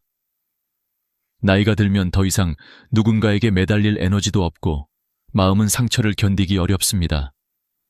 먼저 연락하지 않는 사람과의 관계는 결국 당신의 마음을 고갈시키고 외로움을 키울 뿐입니다. 마지막 유형은 정치 이야기로 갈등을 만들고 싸움을 일으키는 사람입니다. 이런 사람은 시간과 장소를 가리지 않고 정치적 의견을 강요하며 상대방이 동의하지 않으면 적처럼 대합니다. 노년에는 조용히 웃고 편안하게 지내야 하는데 이런 사람과 함께하면 대화는 항상 싸움으로 끝나고 모임 분위기는 엉망이 됩니다. 오랜 친구도 정치 이야기를 통해 갈라지는 경우가 많고 그로 인해 노년의 소중한 인간관계가 무너지는 일이 너무 흔합니다. 노년에는 마음이 평화롭기만 해도 반은 성공한 인생입니다. 그런데 이런 사람들과 얽히면 마음은 늘 긴장하고 만나기 전부터 스트레스가 생기며 하루가 피곤해집니다. 인생의 마지막 장을 이런 사람들과 낭비할 필요가 없습니다. 결국 노년을 지키는 가장 중요한 원칙은 따뜻한 사람에게 마음을 주고 차가운 사람과는 단호하게 거리두는 것입니다. 나이가 들면 체력은 줄어들지만 사람을 보는 눈은 더 깊어집니다. 지금 내 곁에 남아있는 사람이 정말 나에게 좋은 사람인지 아니면 내 마음을 서서히 상하게 만드는 사람인지를 분별하는 것. 그것이야말로 노년을 지키는 최고의 지혜입니다. 노년의 가장 중요한 것은 누가 내 곁에 남는가 보다 내가 어떤 마음으로 남은 인생을 지켜내는가입니다. 사람은 나이를 먹을수록 단순해지고 관계는 줄어들지만 그 줄어든 관계 속에서 어떤 이들을 선택하느냐에 따라 노년의 평온과 자유가 결정됩니다. 그래서 노년의 지혜란 결국 사람을 정리하고 나를 지키는 작업입니다. 먼저 연락하지 않는 사람, 고마움을 모르는 사람, 뒤에서 흉보는 사람, 정치 이야기로 싸움을 만드는 사람과는 과감히 거리를 두어야 합니다. 이런 사람들은 당신의 에너지를 소모시키고 마음을 지치게 만들며 결국 혼자 있는 것보다 더 큰 외로움을 남깁니다. 반대로 연락이 뜸해도 마음이 따뜻한 사람, 이해하려는 태도를 가진 사람, 당신의 말에 귀 기울여주는 사람 한 명만 있어도 노년은 풍요롭고 든든합니다. 노년에 필요한 것은 많은 사람이 아니라 내 마음을 편안하게 해주는 단 한 명의 사람입니다. 그러나 그 한 명을 찾기 위해선 무엇보다 먼저 내가 나를 지키는 태도가 필요합니다. 남의 인정에 흔들리지 않고 내 만족을 기준으로 삼는 것, 감정을 억누르지 않고 솔직하게 표현하는 것, 나에게 상처 주는 관계는 망설임 없이 정리하는 것, 이 모든 것이 노년의 평화를 지키는 힘이 됩니다. 특히 나이가 들수록 배움의 습관을 멈추지 않는 것이 중요합니다. 새로운 기술을 익히고 세상과 연결을 유지하고 하루라도 뇌를 움직이는 일을 해야 합니다. 배우지 않으면 세상이 나를 떠나가는 느낌이 들고 그 순간 외로움은 깊어져 삶의 활력이 사라집니다. 하지만 작은 것 하나라도 배우기 시작하면 자신감이 살아나고 마음이 젊어지며 세상과의 거리도 가까워집니다. 배움은 노년의 생명력입니다. 또한 65세 이후에는 돈을 쓴 만큼 하루가 즐거워진다는 사실을 기억해야 합니다. 아껴둔 돈은 결국 남의 것이 됩니다. 내가 살아있는 동안 내가 쓰는 돈만이 진짜 내 것입니다. 쓰며, 웃고 쓰며, 배우고 쓰며 추억을 만들 때 그 돈은 삶을 빛내는 도구가 되고 내 인생의 마지막 장을 풍요롭게 채워주는 힘이 됩니다. 돈을 쌓아두는 것은 안전망이 아니라 또 다른 걱정이며 쓰지 못하고 떠난 사람들의 마지막 후회는 언제나 조금만 더 쓸 걸, 조금만 더 즐길 걸 이라는 말뿐입니다. 결국 노년을 후회 없이 살기 위해 필요한 것은 세 가지입니다. 첫째, 혼자 살아도 흔들리지 않는 준비를 하는 것. 둘째, 65세 이후에는 과감히 쓰며 하루를 즐기는 것. 셋째, 나를 지치게 하는 관계를 정리하고 따뜻한 사람들과 연결되는 것. 이 세 가지가 완성될 때 노년은 외로움이 아니라 자유가 되고 두려움이 아니라 여유가 되며 버티는 삶이 아니라 누리는 삶으로 바뀝니다. 남은 인생은 남이 지켜주는 것이 아니라 내가 직접 지켜야 합니다. 내가 어떤 사람들을 옆에 둘지, 어떤 사람들을 멀리할지, 어떤 순간에 돈을 쓸지, 어떻게 나를 위해 하루를 보낼지, 그것은 전적으로 나의 선택이며 그 선택이 바로 나의 노후를 결정합니다. 나이를 먹는다고 지혜가 저절로 생기는 것은 아닙니다. 지혜는 선택에서 오고 용기에서 오며 한 걸음을 내딛는 마음에서 옵니다. 지금 이 순간부터라도 삶의 중심을 남이 아니라 나에게 두고 내 마음이 편안한 방향으로 관계를 정리하고 내가 살아있음을 느낄 수 있는 선택을 하십시오. 노년은 잃어가는 시간이 아니라 내 삶을 더 선명하게 발견하는 시간입니다. 남에게 잘 보이느라 애쓸 필요도 없고 남의 기준에 맞추느라 스스로를 억누를 이유도 없습니다. 이제는 오롯이 나를 위해 살아야 하는 시간입니다. 오늘 이 이야기가 당신의 노후를 조금이라도 가볍게 하고 조금이라도 따뜻하게 만들기를 진심으로 바랍니다. 삶의 마지막 순간까지 스스로를 지킬 힘을 갖고 마음이 행복한 방향으로 한 걸음씩 걸어가기를 응원합니다. 여기까지 함께 해주셔서 진심으로 감사합니다. 오늘의 이야기가 도움이 되었다면 반드시 구독과 좋아요를 눌러주시고 앞으로도 당신의 삶을 밝히는 이야기들을 놓치지 않도록 채널을 꼭 계속 지켜봐 주세요. 당신의 건강하고 행복한 노년을 진심으로 응원합니다. 고맙습니다. 제가 90을 넘기고 나니 한 가지는 정말 분명하게 보이더군요. 평생 믿고 의지했던 것들이 끝까지 내 곁에 남아있지는 않다는 사실입니다.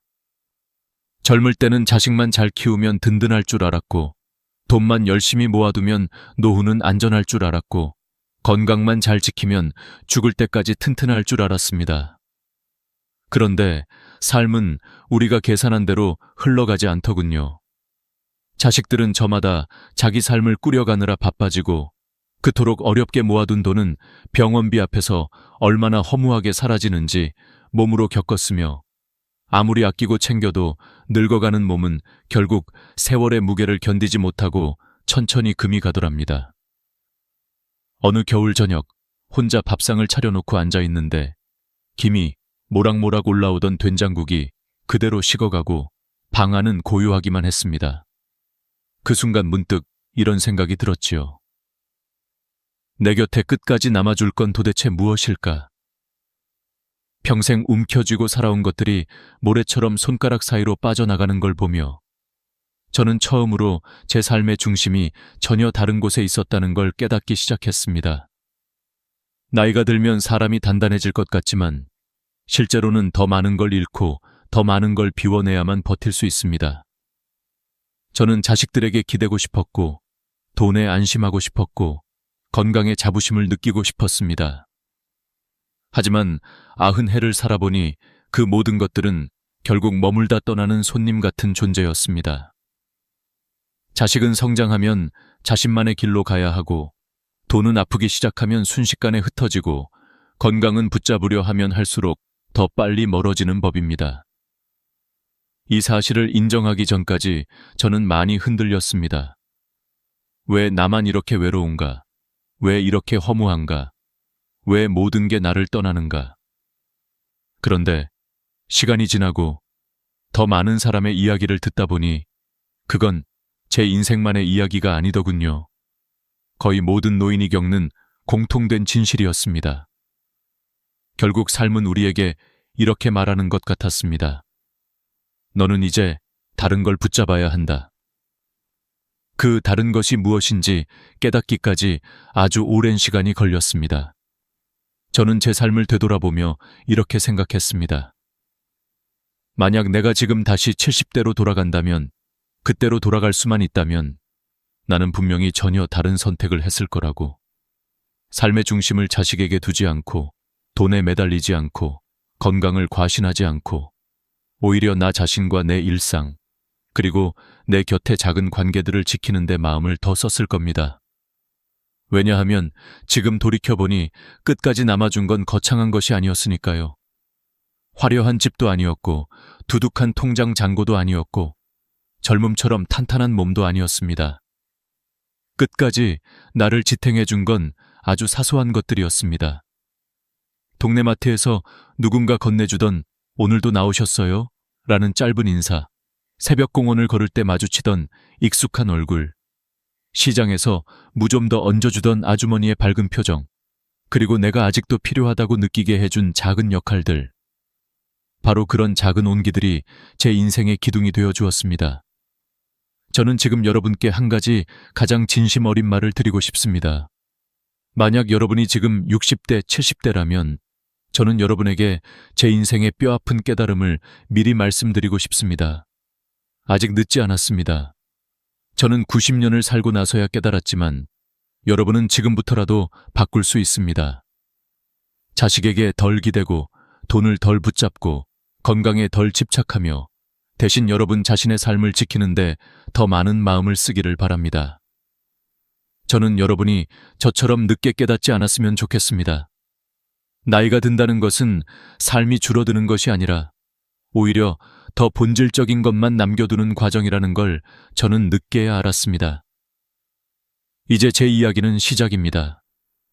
다음 장에서는 제가 왜 자식에게 목매지 말아야 했는지 그 진실을 아주 솔직하게 들려드리겠습니다. 그것은 제 인생에서 가장 아팠던 깨달음이었지만 동시에 가장 큰 해방이기도 했습니다. 자식에게 목매지 마라. 제가 살아온 90해 중에 가장 아프고 가장 깊은 깨달음이 있다면 그것은 바로 자식은 결국 떠난다는 진실입니다. 이 말이 잔인하게 들릴지도 모르지만 저는 여러분께 그 어떤 꾸밈도 없이 사실 그대로 말씀드리고 싶습니다.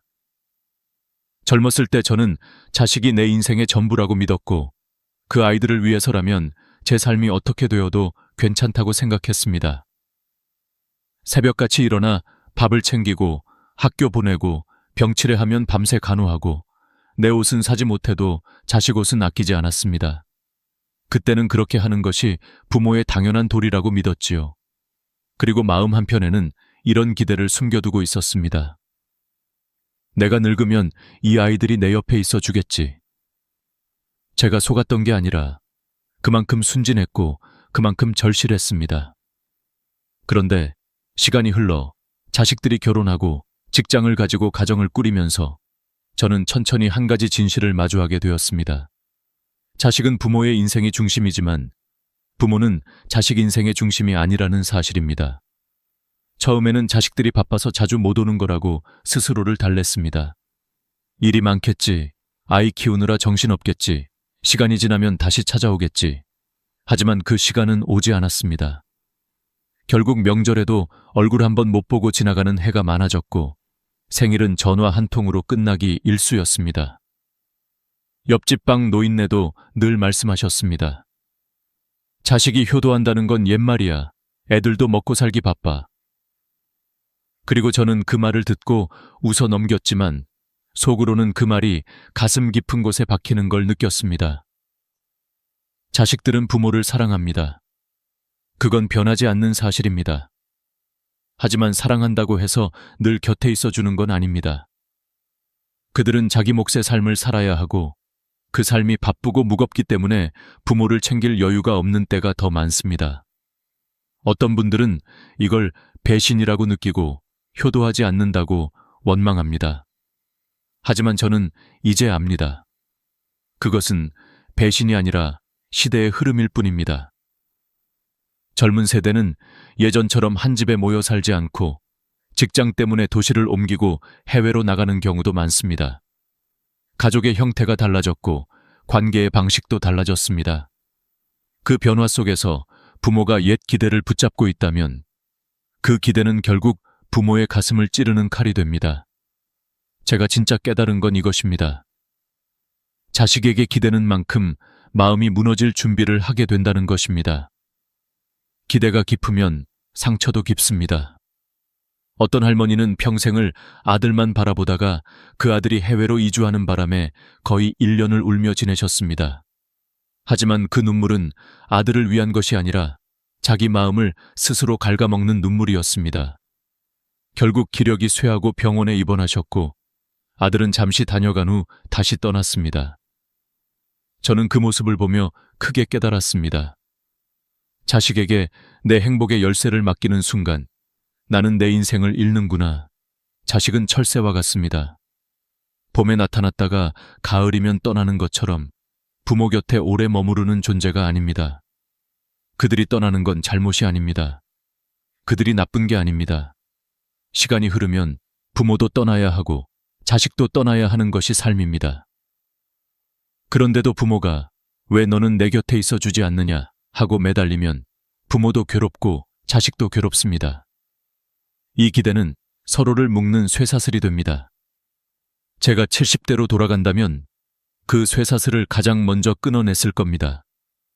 내 삶의 중심을 자식에게 두지 않고 나 자신에게 두었겠지요. 그렇게 마음을 바꾸고 나니 오히려 더 자유로워졌습니다. 자식이 찾아오지 않아도 허전하지 않고 찾아왔을 때에는 더 따뜻하게 맞아줄 수 있었습니다. 그건 마치 나무와 새의 관계와 같습니다. 새는 나무에 앉았다가 날아가는 존재입니다. 새가 떠났다고 나무가 쓰러지지는 않습니다. 나무는 묵묵히 그 자리에서 뿌리를 내리고 있을 뿐입니다. 부모도 그래야 합니다. 자식이 떠난다고 해서 부모의 삶이 무너져서는 안 됩니다. 뿌리를 지켜야 합니다.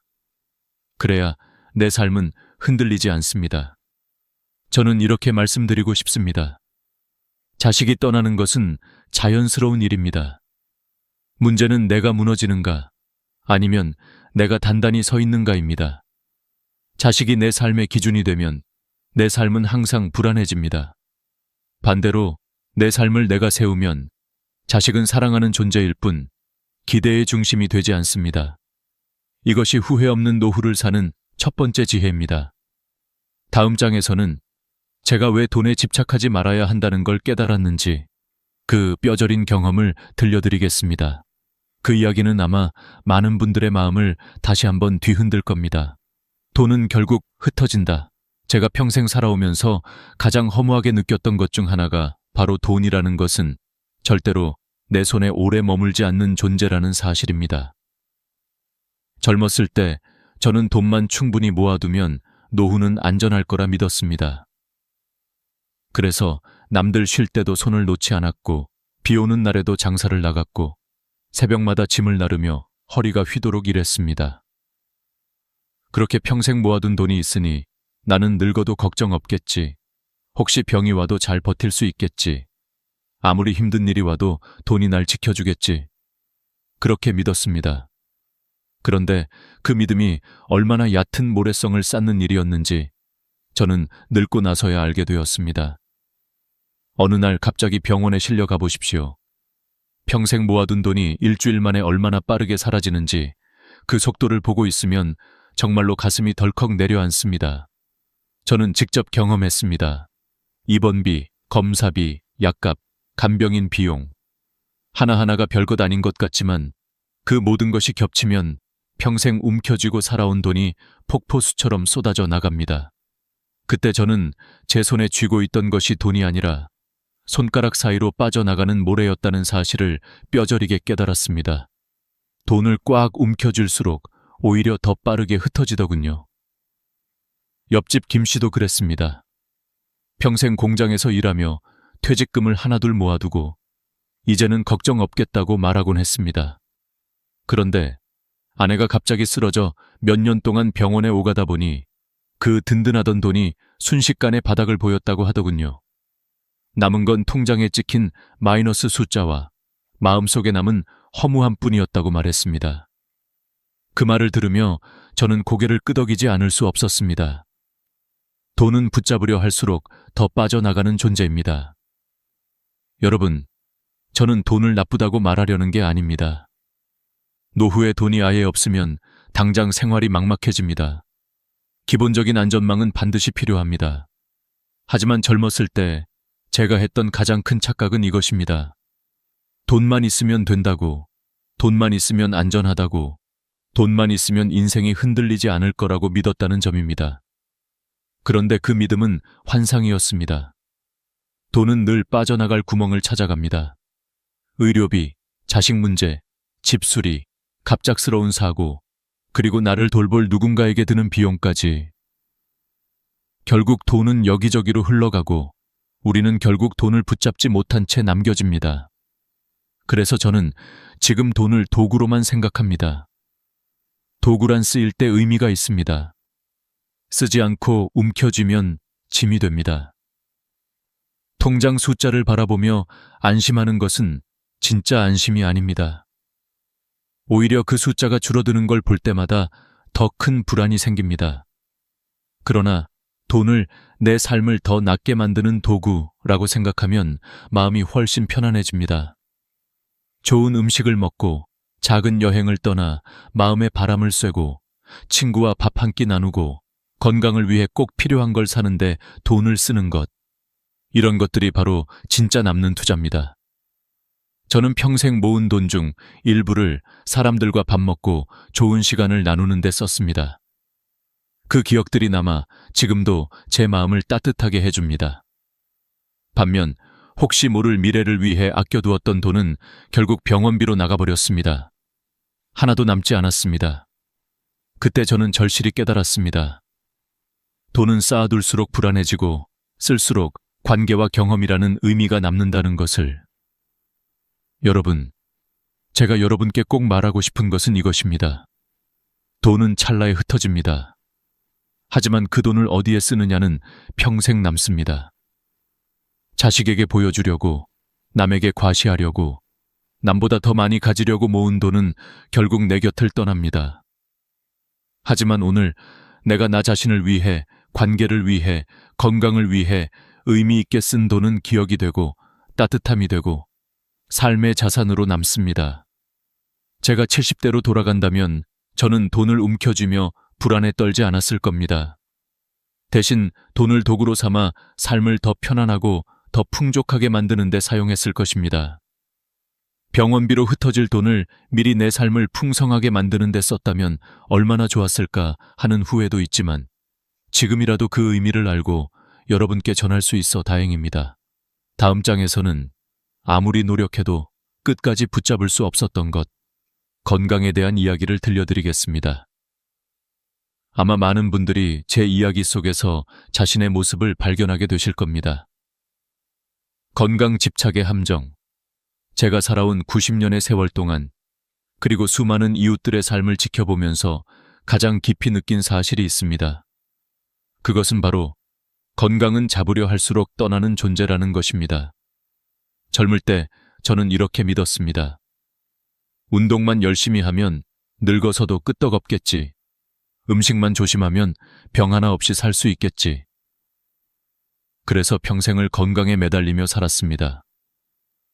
새벽마다 동네 뒷산을 오르고 비가 오나 눈이 오나 빠지지 않고 걸었고 기름진 음식은 멀리하며 몸에 좋다는 것만 찾아 먹었습니다. 제 주변 사람들도 늘 말했습니다. 당신은 오래 살겠네. 병원 갈 일 없겠어. 그 말을 듣는 순간마다 저는 마음 깊이 안심했고 건강만큼은 내가 지켜낼 수 있을 것이라 믿었습니다. 하지만 인생은 그렇게 단순하지 않더군요. 세월은 모든 것을 깎아내려갑니다. 아무리 정성을 들여도 오래된 나무에 금이 가듯 우리의 몸 역시 나이가 들면 천천히, 그러나 분명하게 무너져 갑니다. 제가 가장 충격을 받았던 일은 우리 동네에서 늘 건강을 자랑하던 최 씨의 이야기입니다. 그분은 매일 아침 운동장에서 맨손 체조를 하고 저녁마다 빠르게 걸으며 이웃들에게 건강은 내가 챙긴다고 당당히 말하던 사람이었습니다. 그런데 어느 날 갑자기 쓰러져 응급실로 실려갔고 그 누구도 예상하지 못했던 뇌출혈 진단을 받았습니다. 그는 늘 건강하다고 장담했지만 세월은 그 장담을 가차없이 무너뜨렸습니다. 그 일을 보며 저는 크게 깨달았습니다. 건강은 노력한다고 해서 영원히 붙잡을 수 있는 것이 아니다. WHO 조사에 따르면 65세 이상 노인의 80%가 한 가지 이상의 만성질환을 가지고 있다고 합니다. 즉, 질병은 특별한 것이 아니라 자연스러운 과정입니다. 그러나 우리는 그 사실을 인정하지 못하고 나는 괜찮다, 나는 튼튼하다 라고 스스로를 속이며 살아갑니다. 저도 그랬습니다. 허리가 무너져서 걷지도 못하고 누워만 있을 때 그제야 깨달았습니다. 그동안의 자신감이 아니라 자만이었다는 것을요. 여러분도 아마 비슷한 경험이 있으실 겁니다. 어느 날 갑자기 무릎이 시큰거리고 계단 한 층을 오르는 것이 벅차지고 전이 떨려서 숟가락을 놓칠 때 그제야 우리는 몸이 조용히 보내던 신호를 뒤늦게 이해하게 됩니다. 건강은 절대로 영원하지 않습니다. 그리고 바로 그 사실을 받아들이는 것이 건강관리의 첫 번째 단계입니다. 그렇다고 해서 아무것도 하지 말자는 건 아닙니다. 아주 중요한 차이가 있습니다. 건강을 붙잡으려 하는 삶은 불안하지만 건강을 관리하며 받아들이는 삶은 평온합니다. 저는 이제 다음과 같은 태도를 선택합니다. 운동은 집착이 아니라 습관으로, 음식은 약처럼 강박적으로 먹지 않고 즐거움으로, 병원은 두려움의 장소가 아니라 관리의 도구로. 저는 병원을 무서워했던 사람이었습니다. 혹시 이상한 병이 나올까봐, 혹시 입원하게 될까봐 검사를 미루고 또 미루었습니다. 하지만 90살을 넘기고 보니 검사가 무서운 것이 아니라 검사를 하지 않는 것이 더 무섭다는 사실을 깨달았습니다. 병은 초기에 잡으면 낫지만 늦게 발견하면 목숨을 앗아갑니다. 제 주변에서도 병을 숨기고 증상을 견디다 결국 큰일을 당한 이들을 많이 봤습니다. 그래서 저는 여러분께 꼭 말씀드립니다. 병원을 두려워하지 마십시오. 병원은 죽음을 확인하는 곳이 아니라 삶을 지켜주는 곳입니다. 또 하나, 건강에 집착하는 사람들이 가장 자주 하는 실수가 있습니다. 바로 자신의 나이를 인정하지 않는 것입니다. 나이가 들면 당연히 체력이 떨어지고 속도가 느려지고 예전처럼 오래 걷기 어렵습니다. 그런데 그것을 실패라고 생각하고 억지로 젊은 사람처럼 움직이려 하면 오히려 몸을 망칩니다. 저는 그 진실을 뒤늦게 깨달았습니다. 오늘 내 몸이 허락하는 만큼만 움직이는 것. 그게 진짜 건강한 삶입니다. 여러분, 제가 90해를 살아보니 이런 사실을 알게 되었어요. 건강은 우리의 것이 아니라 세월에게 잠시 빌려 쓰는 것입니다. 그러니 떠나가는 건강을 붙잡으려고 발버둥치기보다 남아있는 건강을 감사하며 살아가는 것이 훨씬 지혜롭습니다. 아무리 건강했던 사람도 어느 날은 병원 침대에 누울 수 있습니다. 아무리 관리해도 세월은 피할 수 없습니다. 하지만 마음은 다릅니다. 몸이 무너져도 마음이 무너지지 않는 사람은 끝까지 품위를 지키며 살아갈 수 있습니다. 다음 장에서는 제가 마지막까지 붙잡으려 노력했던 것, 그리고 결국 저를 지탱해준 진짜 관계와 품위에 대한 이야기를 들려드리겠습니다. 인생 마지막에 남는 단 하나, 그게 무엇인지 아마 많은 분들이 공감하게 되실 겁니다. 관계와 품위의 힘. 제가 90살을 넘기고 보니 결국 사람을 지탱해주는 힘은 돈도 아니고 건강도 아니고 자식도 아니었습니다. 마지막 순간까지 내 곁에 남아준 것은 관계, 그리고 그 관계를 대하는 나의 태도, 즉 품이었습니다. 나이가 들수록 외로움은 병처럼 스며듭니다. 하지만 외로움은 사람이 없어서 생기는 게 아니라 나를 기억해주는 사람이 단 한 명도 없다고 느낄 때 깊어집니다. 그래서 저는 인생 후반부를 살아가는 모든 분들께 꼭 말하고 싶습니다. 관계는 나이 들수록 자연스럽게 줄어드는 것이 아니라 의도적으로 지켜야 하는 것입니다. 제가 남편을 떠나보내고 처음 맞은 겨울이 있었습니다. 집안은 적막했고 TV 소리만 쓸쓸하게 울렸습니다. 밥을 차려도 식탁은 차갑고 시간을 보내도 마음은 텅 비어 있었습니다. 그러던 어느 날 동네 마트의 계산대에서 늘 보던 아주머니가 제게 이렇게 말했습니다. 할머니, 오늘도 나오셨네요. 날씨가 추워요. 감기 조심하세요.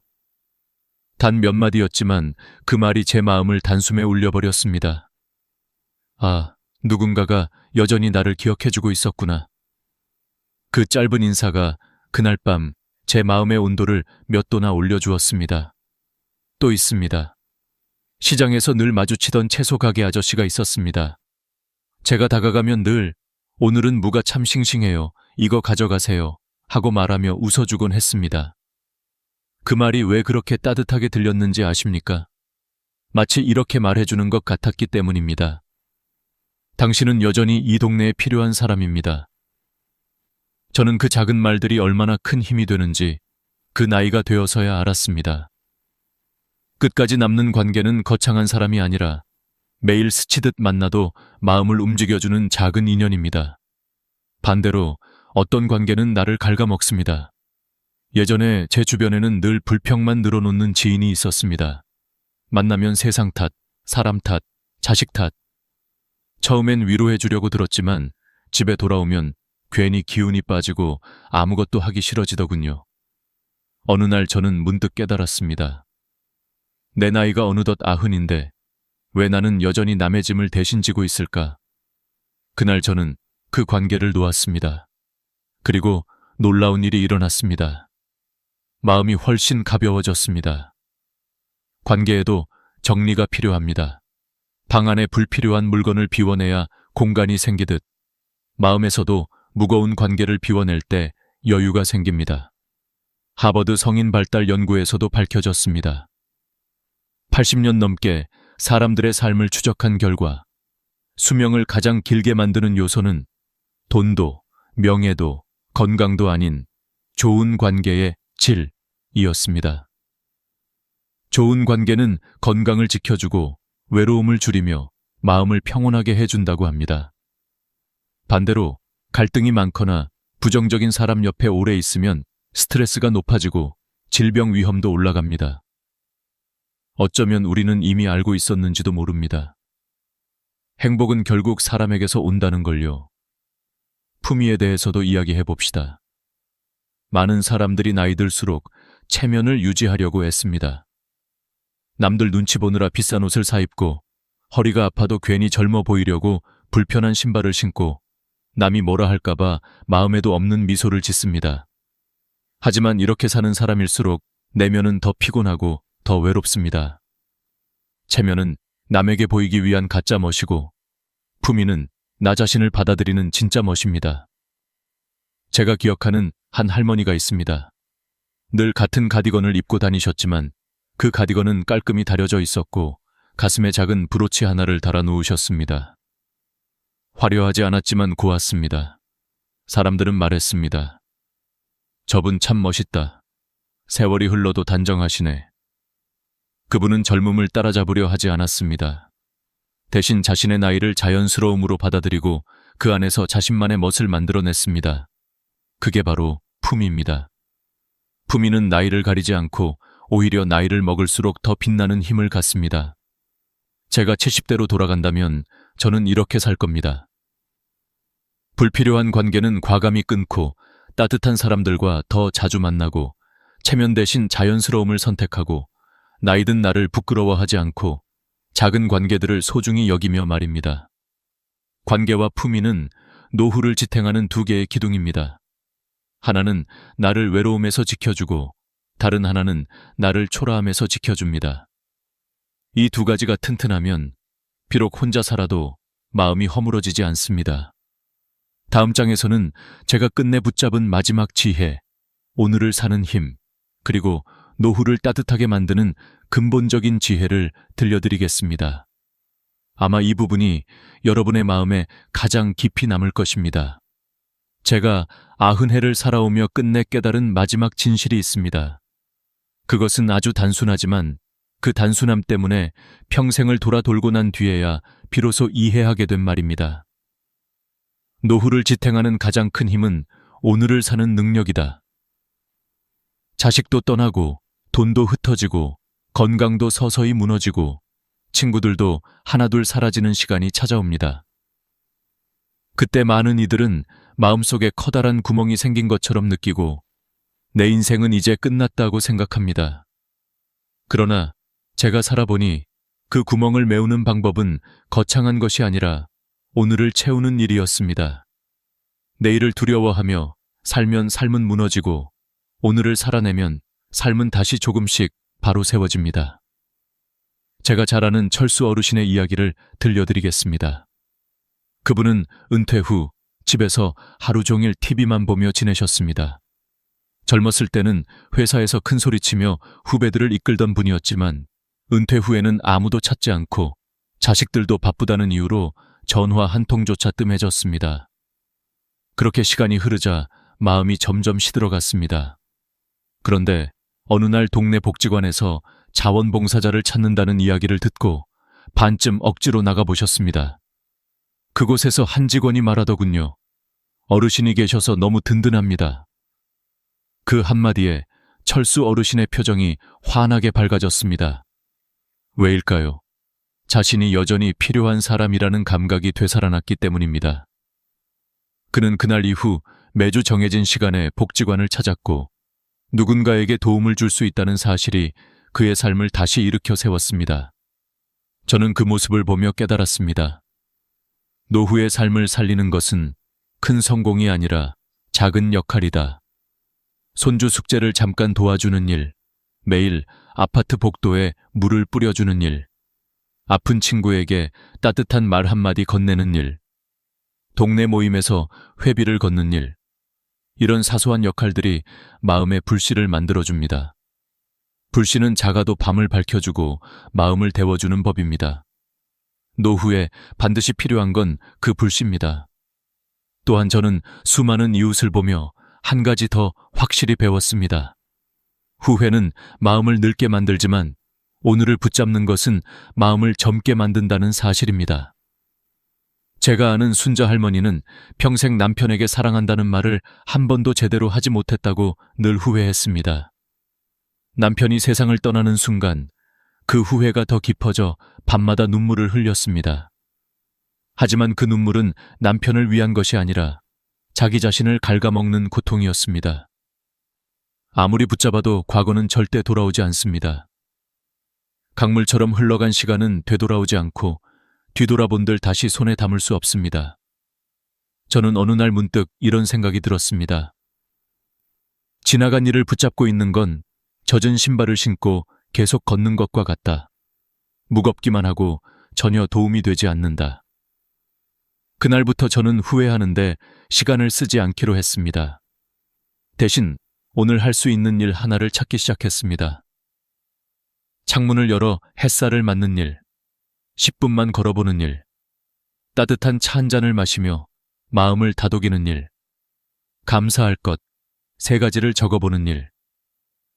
이 작은 행동들이 쌓이면 후회가 들어설 자리가 줄어듭니다. 연구에서도 증명된 사실입니다. 하루에 감사한 일 3가지를 적는 사람은 그렇지 않은 사람보다 삶에 대해 더 긍정적이고 우울감이 크게 줄어든다고 합니다. 또 명상과 호흡에 집중하는 습관은 뇌의 스트레스를 줄이고 마음을 안정시키는 데 큰 효과가 있다고 합니다. 이 모든 것이 결국 오늘을 사는 힘을 키워주는 도구들입니다. 마지막으로 제가 여러분께 꼭 남기고 싶은 지혜가 있습니다. 노후를 지키는 데 필요한 돈은 많은 돈이 아니라 견딜 만큼의 최소한의 돈이다. 저는 젊었을 때 욕심껏 많이 모아야 안전하다고 믿었지만 지금 돌아보면 그럴 필요가 전혀 없었습니다. 월 100만, 150만 원 정도의 안정적인 수입만 있어도 기본 생활은 충분히 유지됩니다. 그 이상의 욕심은 마음만 불안하게 만들 뿐입니다. 돈은 무대가 아니라 토대입니다. 토대만 튼튼하면 그 위에서 얼마나 따뜻하고 품위 있게 사는지는 관계와 태도가 결정합니다. 여러분, 제가 90살을 살고 울고 웃고 잃고 버티고 깨닫고 나서야 알게 된 진실은 이것입니다. 노후는 길다. 그런데 그 길을 버티게 해주는 건 오직 오늘의 힘이다. 오늘을 잘 살면 내일이 덜 두렵습니다. 오늘을 채우면 외로움이 틈을 타지 못합니다. 오늘을 사랑하면 인생이 다시 움직입니다. 이제 저는 여러분께 조용히 이렇게 말하고 싶습니다. 오늘을 사십시오. 어제는 흘렀고 내일은 아직 오지 않았습니다. 오늘이 당신을 살립니다. 여기까지 제 이야기를 들어주셔서 진심으로 감사합니다. 이 영상이 여러분의 노후에 작은 등불이 되기를 바랍니다. 그리고 혹시 오늘 제 이야기에 단 한 줄이라도 마음이 움직였다면 구독과 좋아요를 눌러주시고 다음 이야기에서도 함께 해주세요. 당신의 내일이 오늘보다 따뜻하기를 진심으로 기도드립니다.